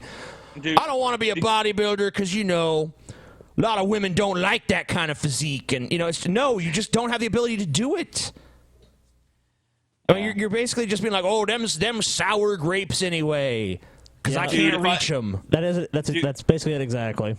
I should be fucking in Metallica, but I just never picked up the drums, man. I just never picked up the drums. It's absurd. Ben was in Metallica. To get as many views as possible, to make more content, to up our subscriber count. But is that really good for what I want to do on here? Is that good for what others want to do on YouTube? And I think he's always like, I have a more noble cause than making money. Then if your cause is so noble, then shouldn't you want more attention? Because look, he doesn't have to monetize his content. YouTube does not force you to do it. You can totally opt out of monetization. Or he could give his money to charity. There's so many things you could do. The answer for me is no. And I don't like the usual rules, right? Make a video a day, make multiple videos a day, right? Go up to that limit to make sure everybody has content. And of course, Google optimizes their algorithms to make you do this way. But for me, I guess it's no longer about the subscribers. It's no longer about the views. It's no longer about the money. It can't be. It can't for be. me now. Yeah, I mean, you failed on all accounts, so yes, it can't be, exactly. Yeah, I mean, like, I just love, I mean, like, why would you put this video out? How don't you realize anyone who sees this is just going to be like, Ryan, you never got any of those things, so what is the title of this video? I'm a butthurt little bitch and I'm bitter. Oh, jeez. Oh, man, he's tweeting the fuck out of you now. He don't, whatever. Let him tweet. Let him twerp. This has kind of turned into catharsis. To talk about ideas, to think about. Nobody. Of course, I still. It's become cathartic to talk about ideas with nobody, with my non-existent audience and my non-existent fucking ability to make money. Yep, it's cathartic. Monetize my content because why not, right? I'm part of a network, and of course, money is always going to be in the back of people's minds, but I don't think I'm going to promise to you anymore that I'm always going to make content regularly. I'll probably be all over the place. All right. Hey, guys, that's not funny, Scotty. Come on. Let's be serious here. No fucking Ryan Whiny content. You know, he can't promise he's going to deliver consistent content. I mean, I rely on his videos for my entertainment, man. I predict Bring Back Ryan is going to be trending on Twitter by the time this show is over, dude. Oh, yeah, The internet will not stand to lose one of its pillars, Ryan fucking Whiny. Hashtag Bring Back Ryan. Hashtag Bring Back Ryan. I think Ryan has changed all of our lives for the better. Hashtag and I think in many ways, Ryan I'm lucky Whiny. enough to be in that situation. I know a lot of people aren't. And I've always said that one of the reasons I've done this channel huge success. why I did it from the start was, you know, I've had a very privileged life. You're boring, kid. I've You're gotten a good boring. education. You'll never make it in this town. That's not right. I don't want to make it. Good. I'm not about the money. Glad that was such an easy conversation. You realized you're a failure and moved on. No, I'm not moving on. I'm still gonna do it, but you're delusional. But I'm not doing it for the money or the audience or anything. I'm just doing it to do it. You kind of remind me of Fred Durst now. Limp Bizkit style. Keep rolling, rolling, rolling, rolling. All right. And as always, your hair is terrible. I don't know what it is about you, but just get a better haircut. I don't know if you can. I'm just over wallowing in sadness that we're not going to get as regular of this type of scintillating fucking content from Ryan. Watching this awkward, gawky bitch boy with his weird fucking haircut ramble on about how he doesn't want to make money on YouTube anymore when he never did. Like, oh man, what a loss to the philosophical community, man. The field of economics will never be the same, Ryan. He has a math degree, dude. You don't understand, dude. Yeah, Paul, where's your math degree at, buddy? I don't have a math degree. Do you have a math degree? Does anyone else here have a math degree? Nope. Only one man has a math degree. Anyone else here have a degree of any type? No. No. Oh, wow. We're a bunch of layman dumbasses. Truly. So he's the real winner. Hey, Truth Seekers. Welcome back. Zach here. Today's March 22nd, 2016. In Belgium today, it is reported that there was a terrorist attack, and in recent hours, they've said ISIS is responsible. This is another terror hoax put on by Western governments by the numbers, and it is directly connected to the recent Paris terror attack hoax, also blamed on ISIS, which happened Friday, November 13th, you realize we have mounds of physical 2015. evidence to prove these attacks You might occurred. recall Physical evidence. Yeah, planted by the government. Have you seen any of it personally? No. I have seen several videos online. Videos. That's just Hollywood jibber jabber. Those were directed by J.J. Abrams, bitch. So what about the dead people and their families? There's actors?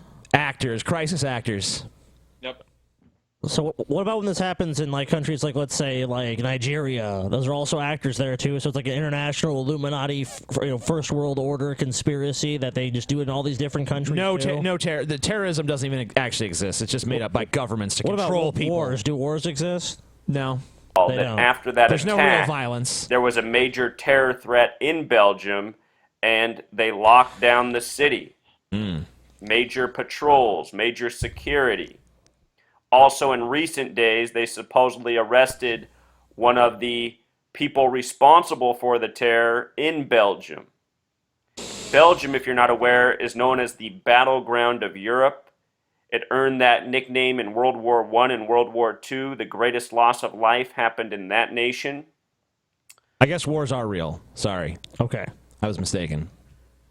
What I want to show you in this video is how these terror hoaxes from September 11th to Madrid, to London, to Turkey, to France, to Belgium, and many other places in between are attacks put on by the Freemasons who operate out of high places in Western governments, and they do all of their bidding by the numbers. Today, a very special date to the Freemasons because of the numerology of the date.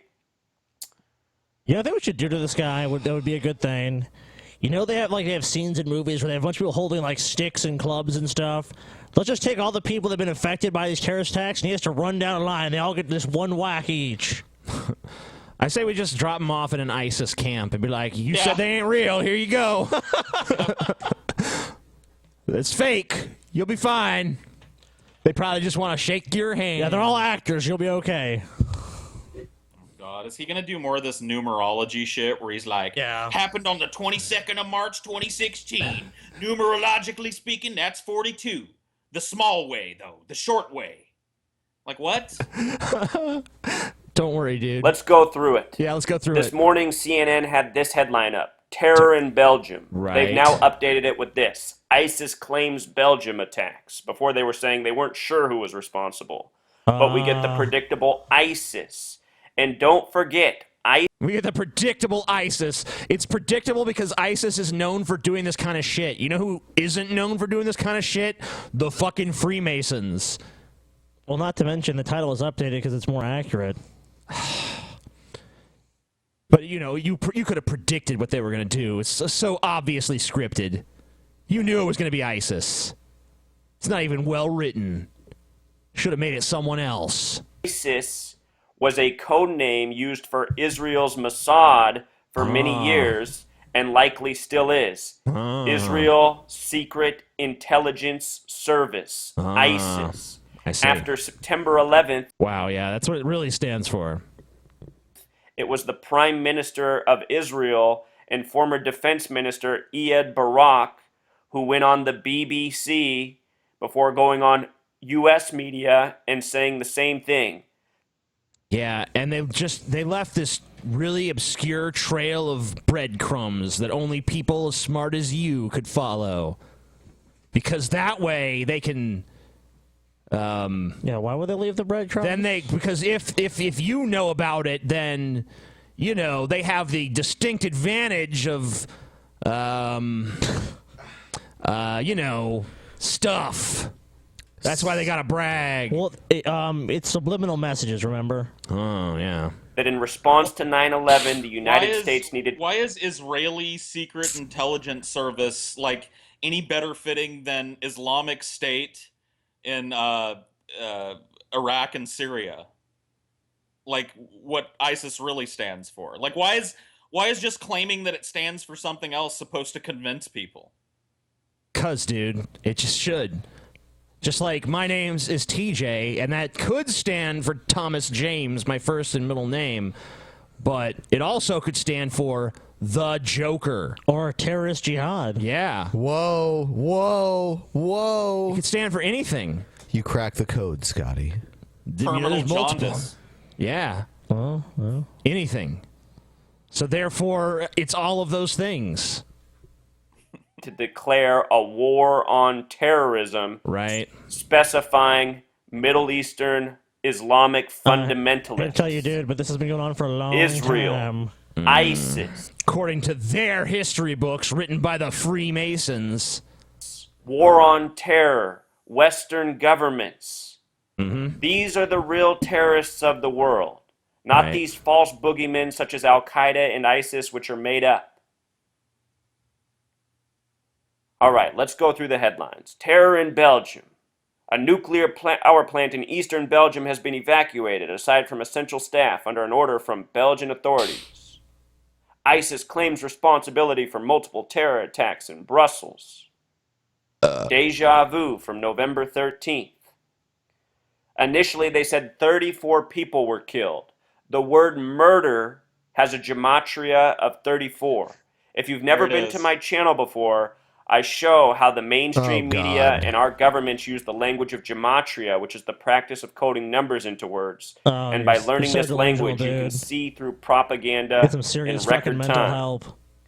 So let's begin with the numerology. All right, no. Who's more insane, this guy or Patrick Coleman? Patrick Coleman. Patrick Coleman. I don't know. I think this guy is just like exasperated by how fucked up things are and got tricked by some fucking smarter person than him into believing this absurd bullshit. I don't think that makes you crazy. I just think that makes you dumb and gullible. I think Patrick Coleman's life and lifestyle suffers greatly from his mental condition. I can't imagine this dude Hi, having a friends. social life either. Energy, matter, put them together, and you have the literacy object. Welcome to the IT version of the physics of world peace and freedom. And I am going to, this is physics, this is world peace, and this is freedom. Of course. I've got a plan, Sam. And it all depends on Silicon Valley. I'm in Cali too, but I'm in the Sierras. And the IT version is if you look at this orange line. Okay, let's take a look at G-Time Johnny's board here.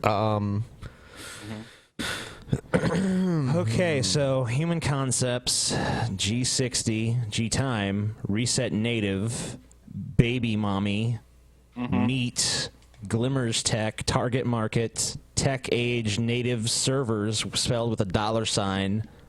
Okay. And then G times 60 viral, Dad B, Dark Age, Danger Base, Doofus Hunter, Web, Sarah Scrape, ID Best, CS Education, Common Reserved Words, Money, DNS, Currency, Consistency, Food, Safety, Shelter.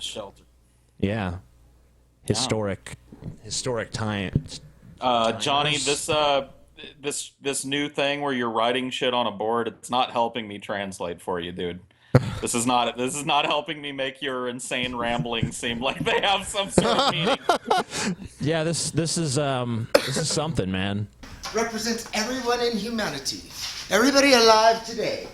And so He's gonna we explain are it. the innovators, of course. We're from California. The last freedom. The fate of humanity is on our back. Okay? And so what has happened, and we're going to talk the physics. Remember, we're going to physics, world peace, and then freedom. And it should take about 15 minutes or so. So please, give me 15 minutes of your time, Silicon Valley. I'm going to do Is the that best I man can. time or All right. Earth time? So or... we have human creations. So I think maybe he was sending this video to people in Silicon Valley. Okay. All right. Now, you could. Where's my little thing? Silicon draw Valley. This. A lot of big-breasted women Right in there. Silicon Valley. Is that in LA? Silicon. Oh yeah, it is.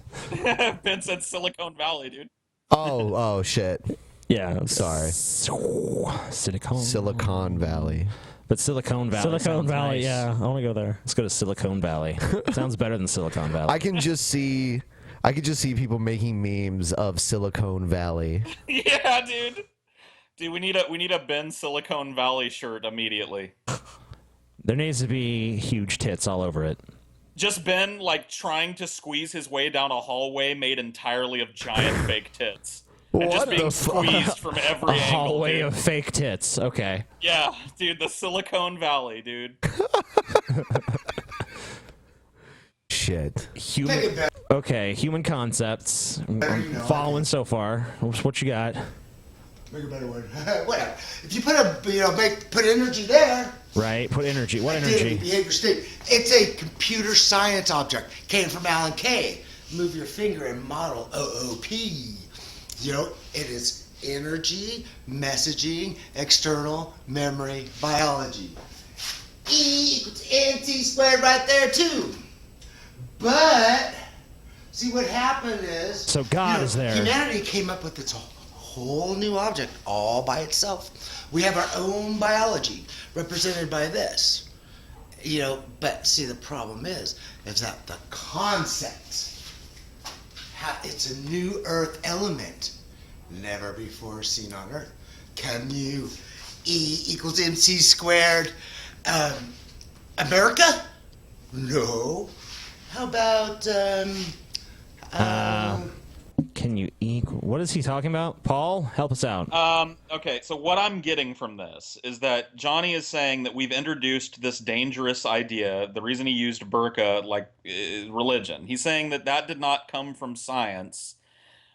It came from us. Like, we manufactured the burqa. We, E equal mc squared the burqa didn't just come into being naturally. It's something that we came up with. It's a man object. It's this what I get from G Time is a general sense that all this shit that we've told ourselves throughout history to get through the day has damaged us as a people. That's what I think he's trying to say. 2016. That's where G-Time comes in. Galileo. All right, I went out into nature, sought to solve the child-adult logic dichotomy, and I found out it was the native settler was the same. Is that that what has happened? Why does he talk like this? He's developed his own lingo that's pretty much incomprehensible and impenetrable. And then you're just supposed to follow along with it. Whenever he says these things, you're not supposed to need any explanation. He can't use common language to do it. He has to invent this entirely new jargon, and then yeah, it is extremely convoluted in the way it's presented. And it's just how am I supposed to fucking know what you're talking about? I've never heard of this concept before. Yeah. Yeah, I don't know. I think Johnny just needs a translator, man. That's all I think he needs. Well, not necessarily. I mean, from what I grasp of his ideas, I can see where he's coming from. I guess to some respect, but I don't necessarily agree with him. I would say, but then again, I don't fully understand what he's talking about, so I can't definitively say I would attack something because I don't really know if I would be if I really would get his positions correctly. Dude, Scotty, just move your finger and model the internet, dude. Move your finger. That's not how and it model works. the internet. That is not how it works, Paul. It's that simple, man. This is torrents. All right. Here we go. G-timers of the tech age, baby! Prepare yourselves. And it's in the spirit of attempting a healthy dialogue. Okay, hold on 1 second. Yeah, give me 1 second, too. Here. I need to, Okay. I'll pray to Jesus. Let's fucking do this. All right, I'm people good. leaving racist comments on my Facebook page. Also, in the spirit of understanding, it should never be the responsibility of people of color to educate white people about white privilege and white supremacy. And also, in the spirit of Leslie Feinberg, who is a hero of mine and who passed away from Lyme disease in November, who said... You just said, so it's not their job to educate someone, but then you've then at the same time will say, well, we can't really know your experience because you're not a person of color, so how am I supposed to find out what it's like to be a person of color if the only way you're saying I can do it is by speaking to them and listening to them? Yeah, but it's not their job to educate me, so it doesn't really make any sense. We can't understand their plight because we're not them, but they don't have to explain their plight because it's not their job to educate us. Yeah. Neat. Real convenient. We don't have you don't have the knowledge, and you're not allowed to get the knowledge. But we're gonna be angry at you for not knowing it. It's like, okay, sweet. It's just the presumption. Sounds fair, dude. Oh, It's a blatant way of dodging like the lack of substance in your cause. Like the only choice you have to be knowledgeable in this subject is to come to our fucking cause without an ounce of skepticism and just read all the blogs that we read and say total the same deference. things we say. Yep. I hope I don't fuck up this quote, but Leslie said, I do not believe that our sexualities, our bodies, and our gender expressions can be liberated without making a ferocious mobilization against imperialist war and racism, an integral part of our struggle. This is a letter to white queers, Wow, that's a great quote. a letter to myself. A letter to yourself. Here we go. Okay. A letter to Very strange. It's a letter to herself. A letter to myself. Wow, it starts with a sigh. Another black man has been murdered in our streets, Okay. and I am white as a ghost, haunting my own grief. You're really Thinking, not that who white. am I to feel grief? I'm way whiter than you. Thinking, my God, who am I not to? Uh-huh. I am writing to tell you about 1998. Okay. When Matthew Shepard, a young gay man from Laramie, Wyoming, was tied to a fence, beat with the butt end of a pistol till his skull cracked. Yeah. Left for 18 hours in Wyoming's frozen cold, his face entirely covered in blood, except for the places his tears had washed clean. Okay. I am writing to tell you I was in a coffee shop in Seattle holding my love's hand when I heard the news. So this is a letter to herself? Does she need to remind herself of shit she already knows? Yeah, it's or- like, what? I guess. I don't know. Dear TJ, the sky still is blue. The grass still is green. The wind Tsunami. still is From windy. my eyes immediately down to my knees, I could feel them buckle, each one of them, like Okay. a Bible belt snapping around the neck of an 18-hour scream. On the street outside the Oh, coffee God. shop, I could feel my last bit of unburied faith. Reaching for the shovel in the dugout grave of my chest, I could feel my own mother kissing Matthew's forehead in a hospital where she knew even the doctor's God was rooting for a flat line. For weeks, I couldn't look at anyone I loved without imagining hate crushing their spines into a powder that would be snorted at a party after a football game. Wow, you know, Yeah. she. Meandering analogies that go nowhere sure are She's really artistic. someone that would be cool to like hang out with. She's like the life of the party. Yeah, dude. Yeah, dude. Seems like a blast. 4 months. I want to go see a movie with her. Hey, Oh how my you doing, Linda? How you doing, Linda? Oh, you know, my whiteness is a giant boulder of hatred and racism that's crushing me every day. I'm tromping up the slope of the bodies of black people that my forebears have buried in this country, buried in the soil. Like, Jesus Christ, man, come on. Prior, James Byrd Jr., a black man from Jasper, Texas, had been chained to the back of a truck, dragged for miles along the concrete, conscious the entire time till his head was severed, and his remains were found in 81 separate places along the side of the road. I am writing to tell you that I do not remember where I was or how I felt when I heard that news. For a lot of our community, 1998 was the year only Matthew Shepard died. I'm writing to tell you Wow. I've been Powerful spending a lot of stuff. time thinking Powerful. for my people. What determines How whose many death will terrible store my tragic things chest? happen all over the world that you don't know where you were at, what you were thinking, or completely are unaware of? I mean, I understand the point that's being made that, oh, the media focused on this one, it didn't focus, but I mean, the media did focus on that. I have heard of that. I didn't know what you were talking about before you even finished the sentence. So it's not true. Will flood my eyes, will make me want to burn down a fucking city and pray with every ounce of my winded grace that more than the smoke will rise. Last year, an older gay man in my neighborhood shot himself in his head in his own bed. Wow, you know, like you're really a downer. Yeah, man. All right, so all these tragedies happened, and they're all really sad and dark and horrible. So what's the point?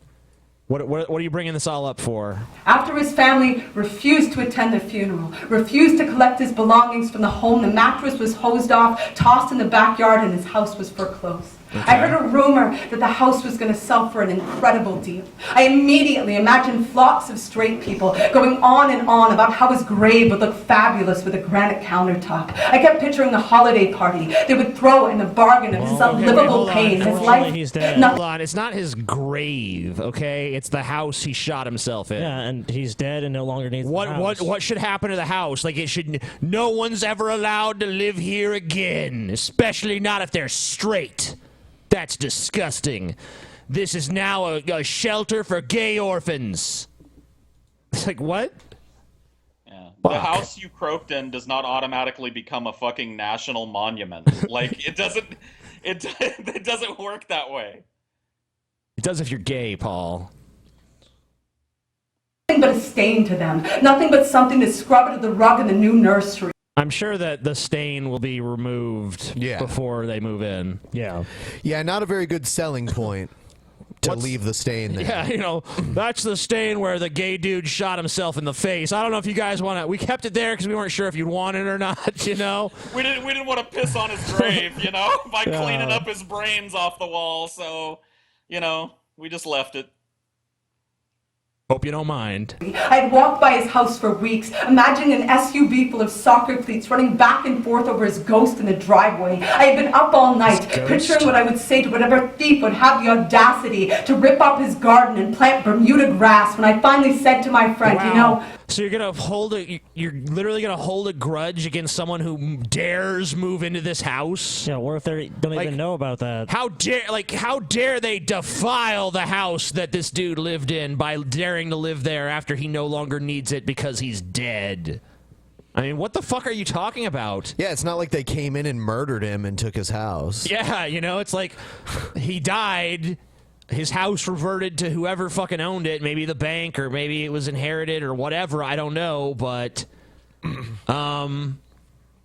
it shouldn't just be preserved for all of time because his death is sad. Right, and there's a good chance, depending on the age of the house, that someone lived there before he did.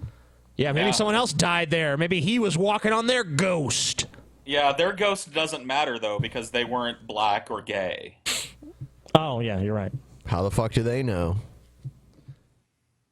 I've been writing for 16 years, and the word gentrification has never made it into a single one of my poems. Who are my people? Where is my rage when they are stealing brown and black people's homes? Last week, someone posted a comment on my Facebook page that said, "You're the kind of bitch it would be a pleasure to hang." And that was tucked in between thousands of other comments equally as fucked, some of them, like yours, from people in the queer community who furiously disagreed with a post I wrote about Mike Brown being murdered by a white supremacist system designed to murder the hearts, bodies, and spirits of people of color. Something sickening to stomach in this life is the fact that we are all going to learn and grow at a pace that will hurt people, but right now, I am ready to tell you that I am furious with my own pace. Furious that I could be holding the candlestick of a microphone for this many years and have it burn this far down without... You hear breathing?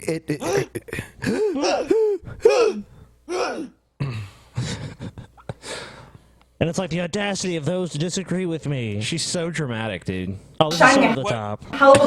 Was Michael Brown the case where everybody got up in arms and then the cops were exonerated and it came out that or was that a different dude? That was Mike Brown, I think. Yeah. Yeah. It was a convenience store guy, right? Yeah, it was a guy at the convenience store. Yeah, the guy that robbed a convenience store and then the cop was exonerated. The cop didn't even know he robbed the convenience store, but yeah, I mean there was some ambiguity about it, but I mean I don't really feel like there was enough evidence to get a conviction on the cop. So, you know, while there might still be some questions left unanswered, I don't think you can just throw innocent until proven guilty to the fucking wolves. Yeah, I would say there's a lot more. A lot of the other cases are a lot more clear cut than like that the one. Tamir Rice one was a lot more clear. Or Eric Garner when he's got choked to death. Yeah, I mean, like, that shit, definitely. But the fucking Mike Brown thing, that was way more ambiguous. I don't know. What about the guy that was, like, picked up by the cops, and then, like, the GPS shows that the cops just, like, drove all around town with him? Yeah, those cops should be fucking fired and probably jailed. Look, there's so many examples of the police brutality and the police just getting away with whatever. I mean, I think I just read a story about how a cop hit someone, a pedestrian, and basically is facing nothing. Just like, no criminal charges, nothing.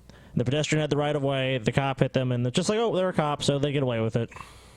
A lot more light on the truth of what I know white is. You want to know what white is? White is having somebody tell you be a pleasure to hang, having a whole lot of people agree, and not even thinking to lock your fucking door that night. White is knowing if somebody is going to be hung. You are not the one. White is having all of Eric Gardner's air in your lungs, no matter how queer you are, no matter how anything you are. If you are white, you have Eric Gardner's air in your lungs tonight, and that means your breath is not yours to hold. That means our exhale is owed to mercy, to the riot of our unowned hearts.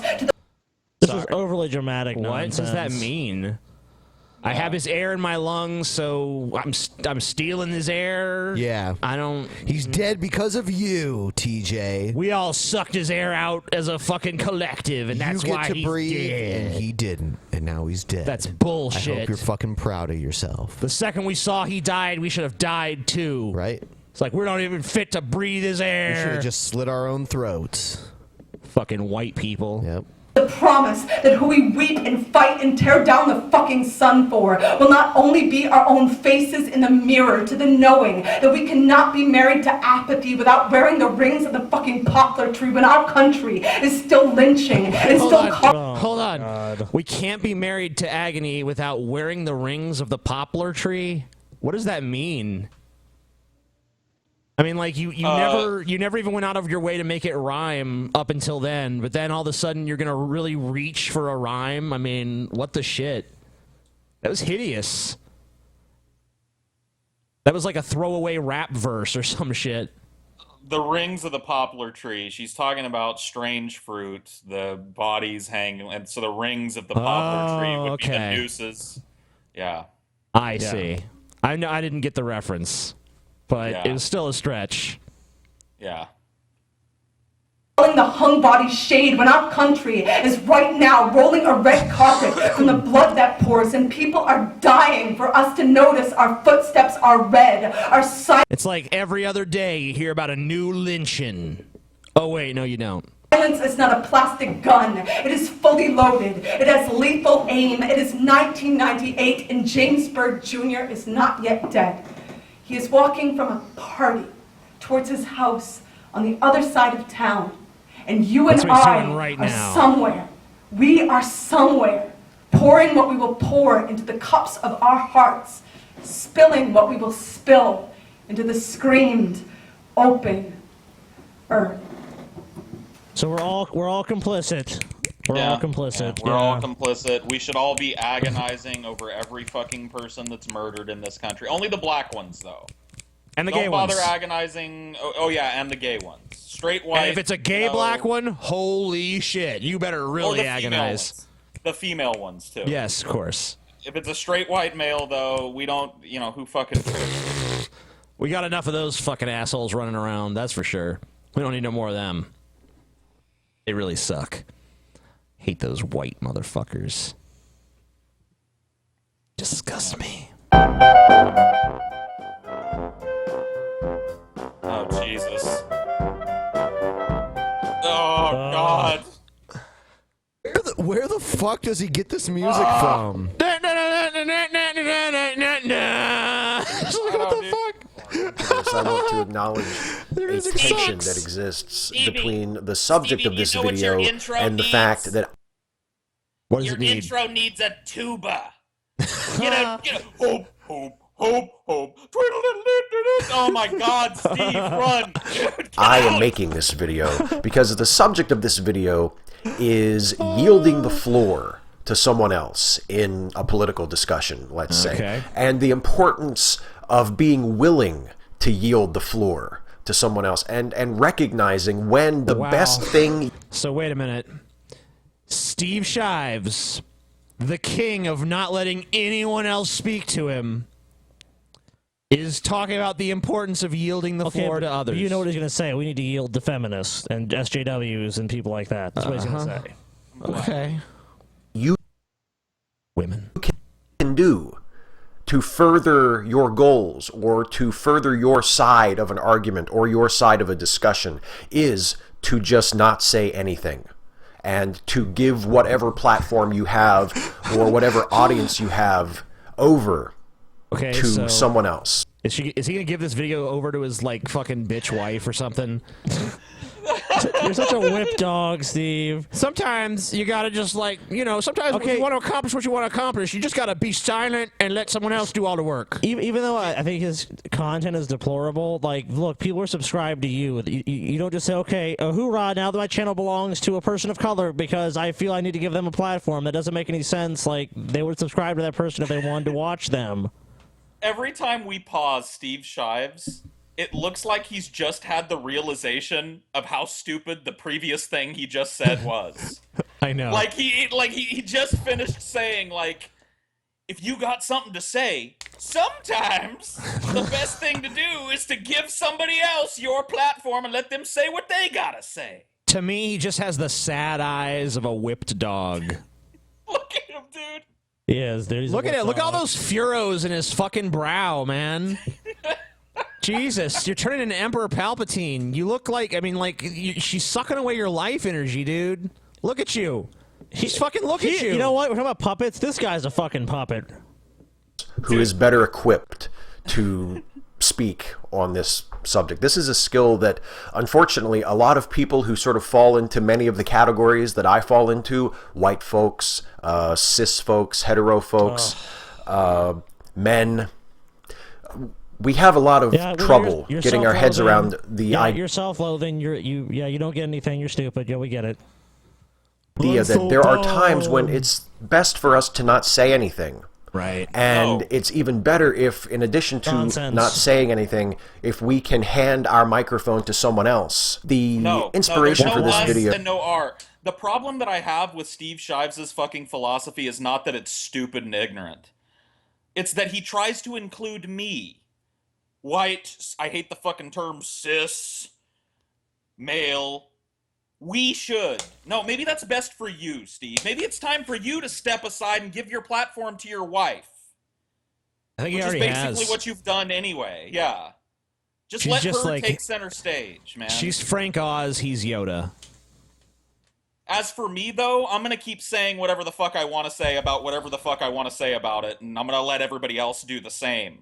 Shut up, Paul. You ain't allowed to talk no more, bitch. It comes from two sources. There was a video that I watched recently by Atheist, who I just gave a shout out to in the most recent episode of You Had to Ask, and I reiterate that shout out here. I highly recommend Atheist's YouTube channel, and he put up a video last month using the infamous Sam Harris-Ben Affleck exchange on Real Time with Bill Maher. How do you even use that? Every time we've tried to use anything from Real Time with Bill Maher, it's been like, flag!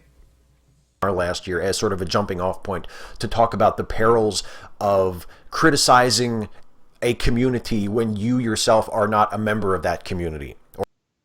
So what if you're not a member of the community? Well, so, you know, you're not allowed to criticize a community. You know, there's perils, though, you know. You don't understand the community. The community probably needs criticism both from within and without. I mean, by that standard... of course, he's talking about Muslims and Islam. By that standard, I shouldn't criticize anyone because I'm not a part of any fucking community. So any group I criticize, I just don't understand what I'm talking about because I'm not part of the group. Only those who are indoctrinated into a group are allowed to speak about it. Everyone knows that. What? And certain groups aren't allowed to speak about issues that pertain to other certain groups. This is the fucking problem, dude. I would just rather let people battle their fucking ideas out in the open marketplace, let a little sunlight in, and let the fucking best idea win. Why is that such a bad idea? It's terrible, because then they might lose. It's very problematic, Paul. They got to control the rules of engagement. And under their rules, like, nope, not allowed to criticize me because you don't understand what I think. Or have never been a member of that community. That was a really, really savvy video, and it had a lot of great points in it. I'm sure it was terrible. Inspired me to have a few thoughts. And then I also was inspired to talk about this subject in this video by a recent episode of... Says he was inspired to do something, it means his wife told him to do it. It makes sense. Oh, yeah. I was inspired. I was really inspired by that video. I was inspired to give a shout out to Atheist, probably some fucking YouTuber his wife likes because kowtows to the fucking SJW crowd. Oh my god, you made me spit out my fucking water with that shit. The way you said it, like atheist, like yeah, like this. I gotta fucking peddle this stupid shit. I don't know. Oh shit. By the way, I wanted to revisit something that I forgot to talk about. We started a poll on the last show. The poll has 22 hours left in it. 30% Paul will lose the 30 pounds first. 25% TJ, and then there's 45% that say that neither can lose 30 pounds. That's still wow, really? Yeah.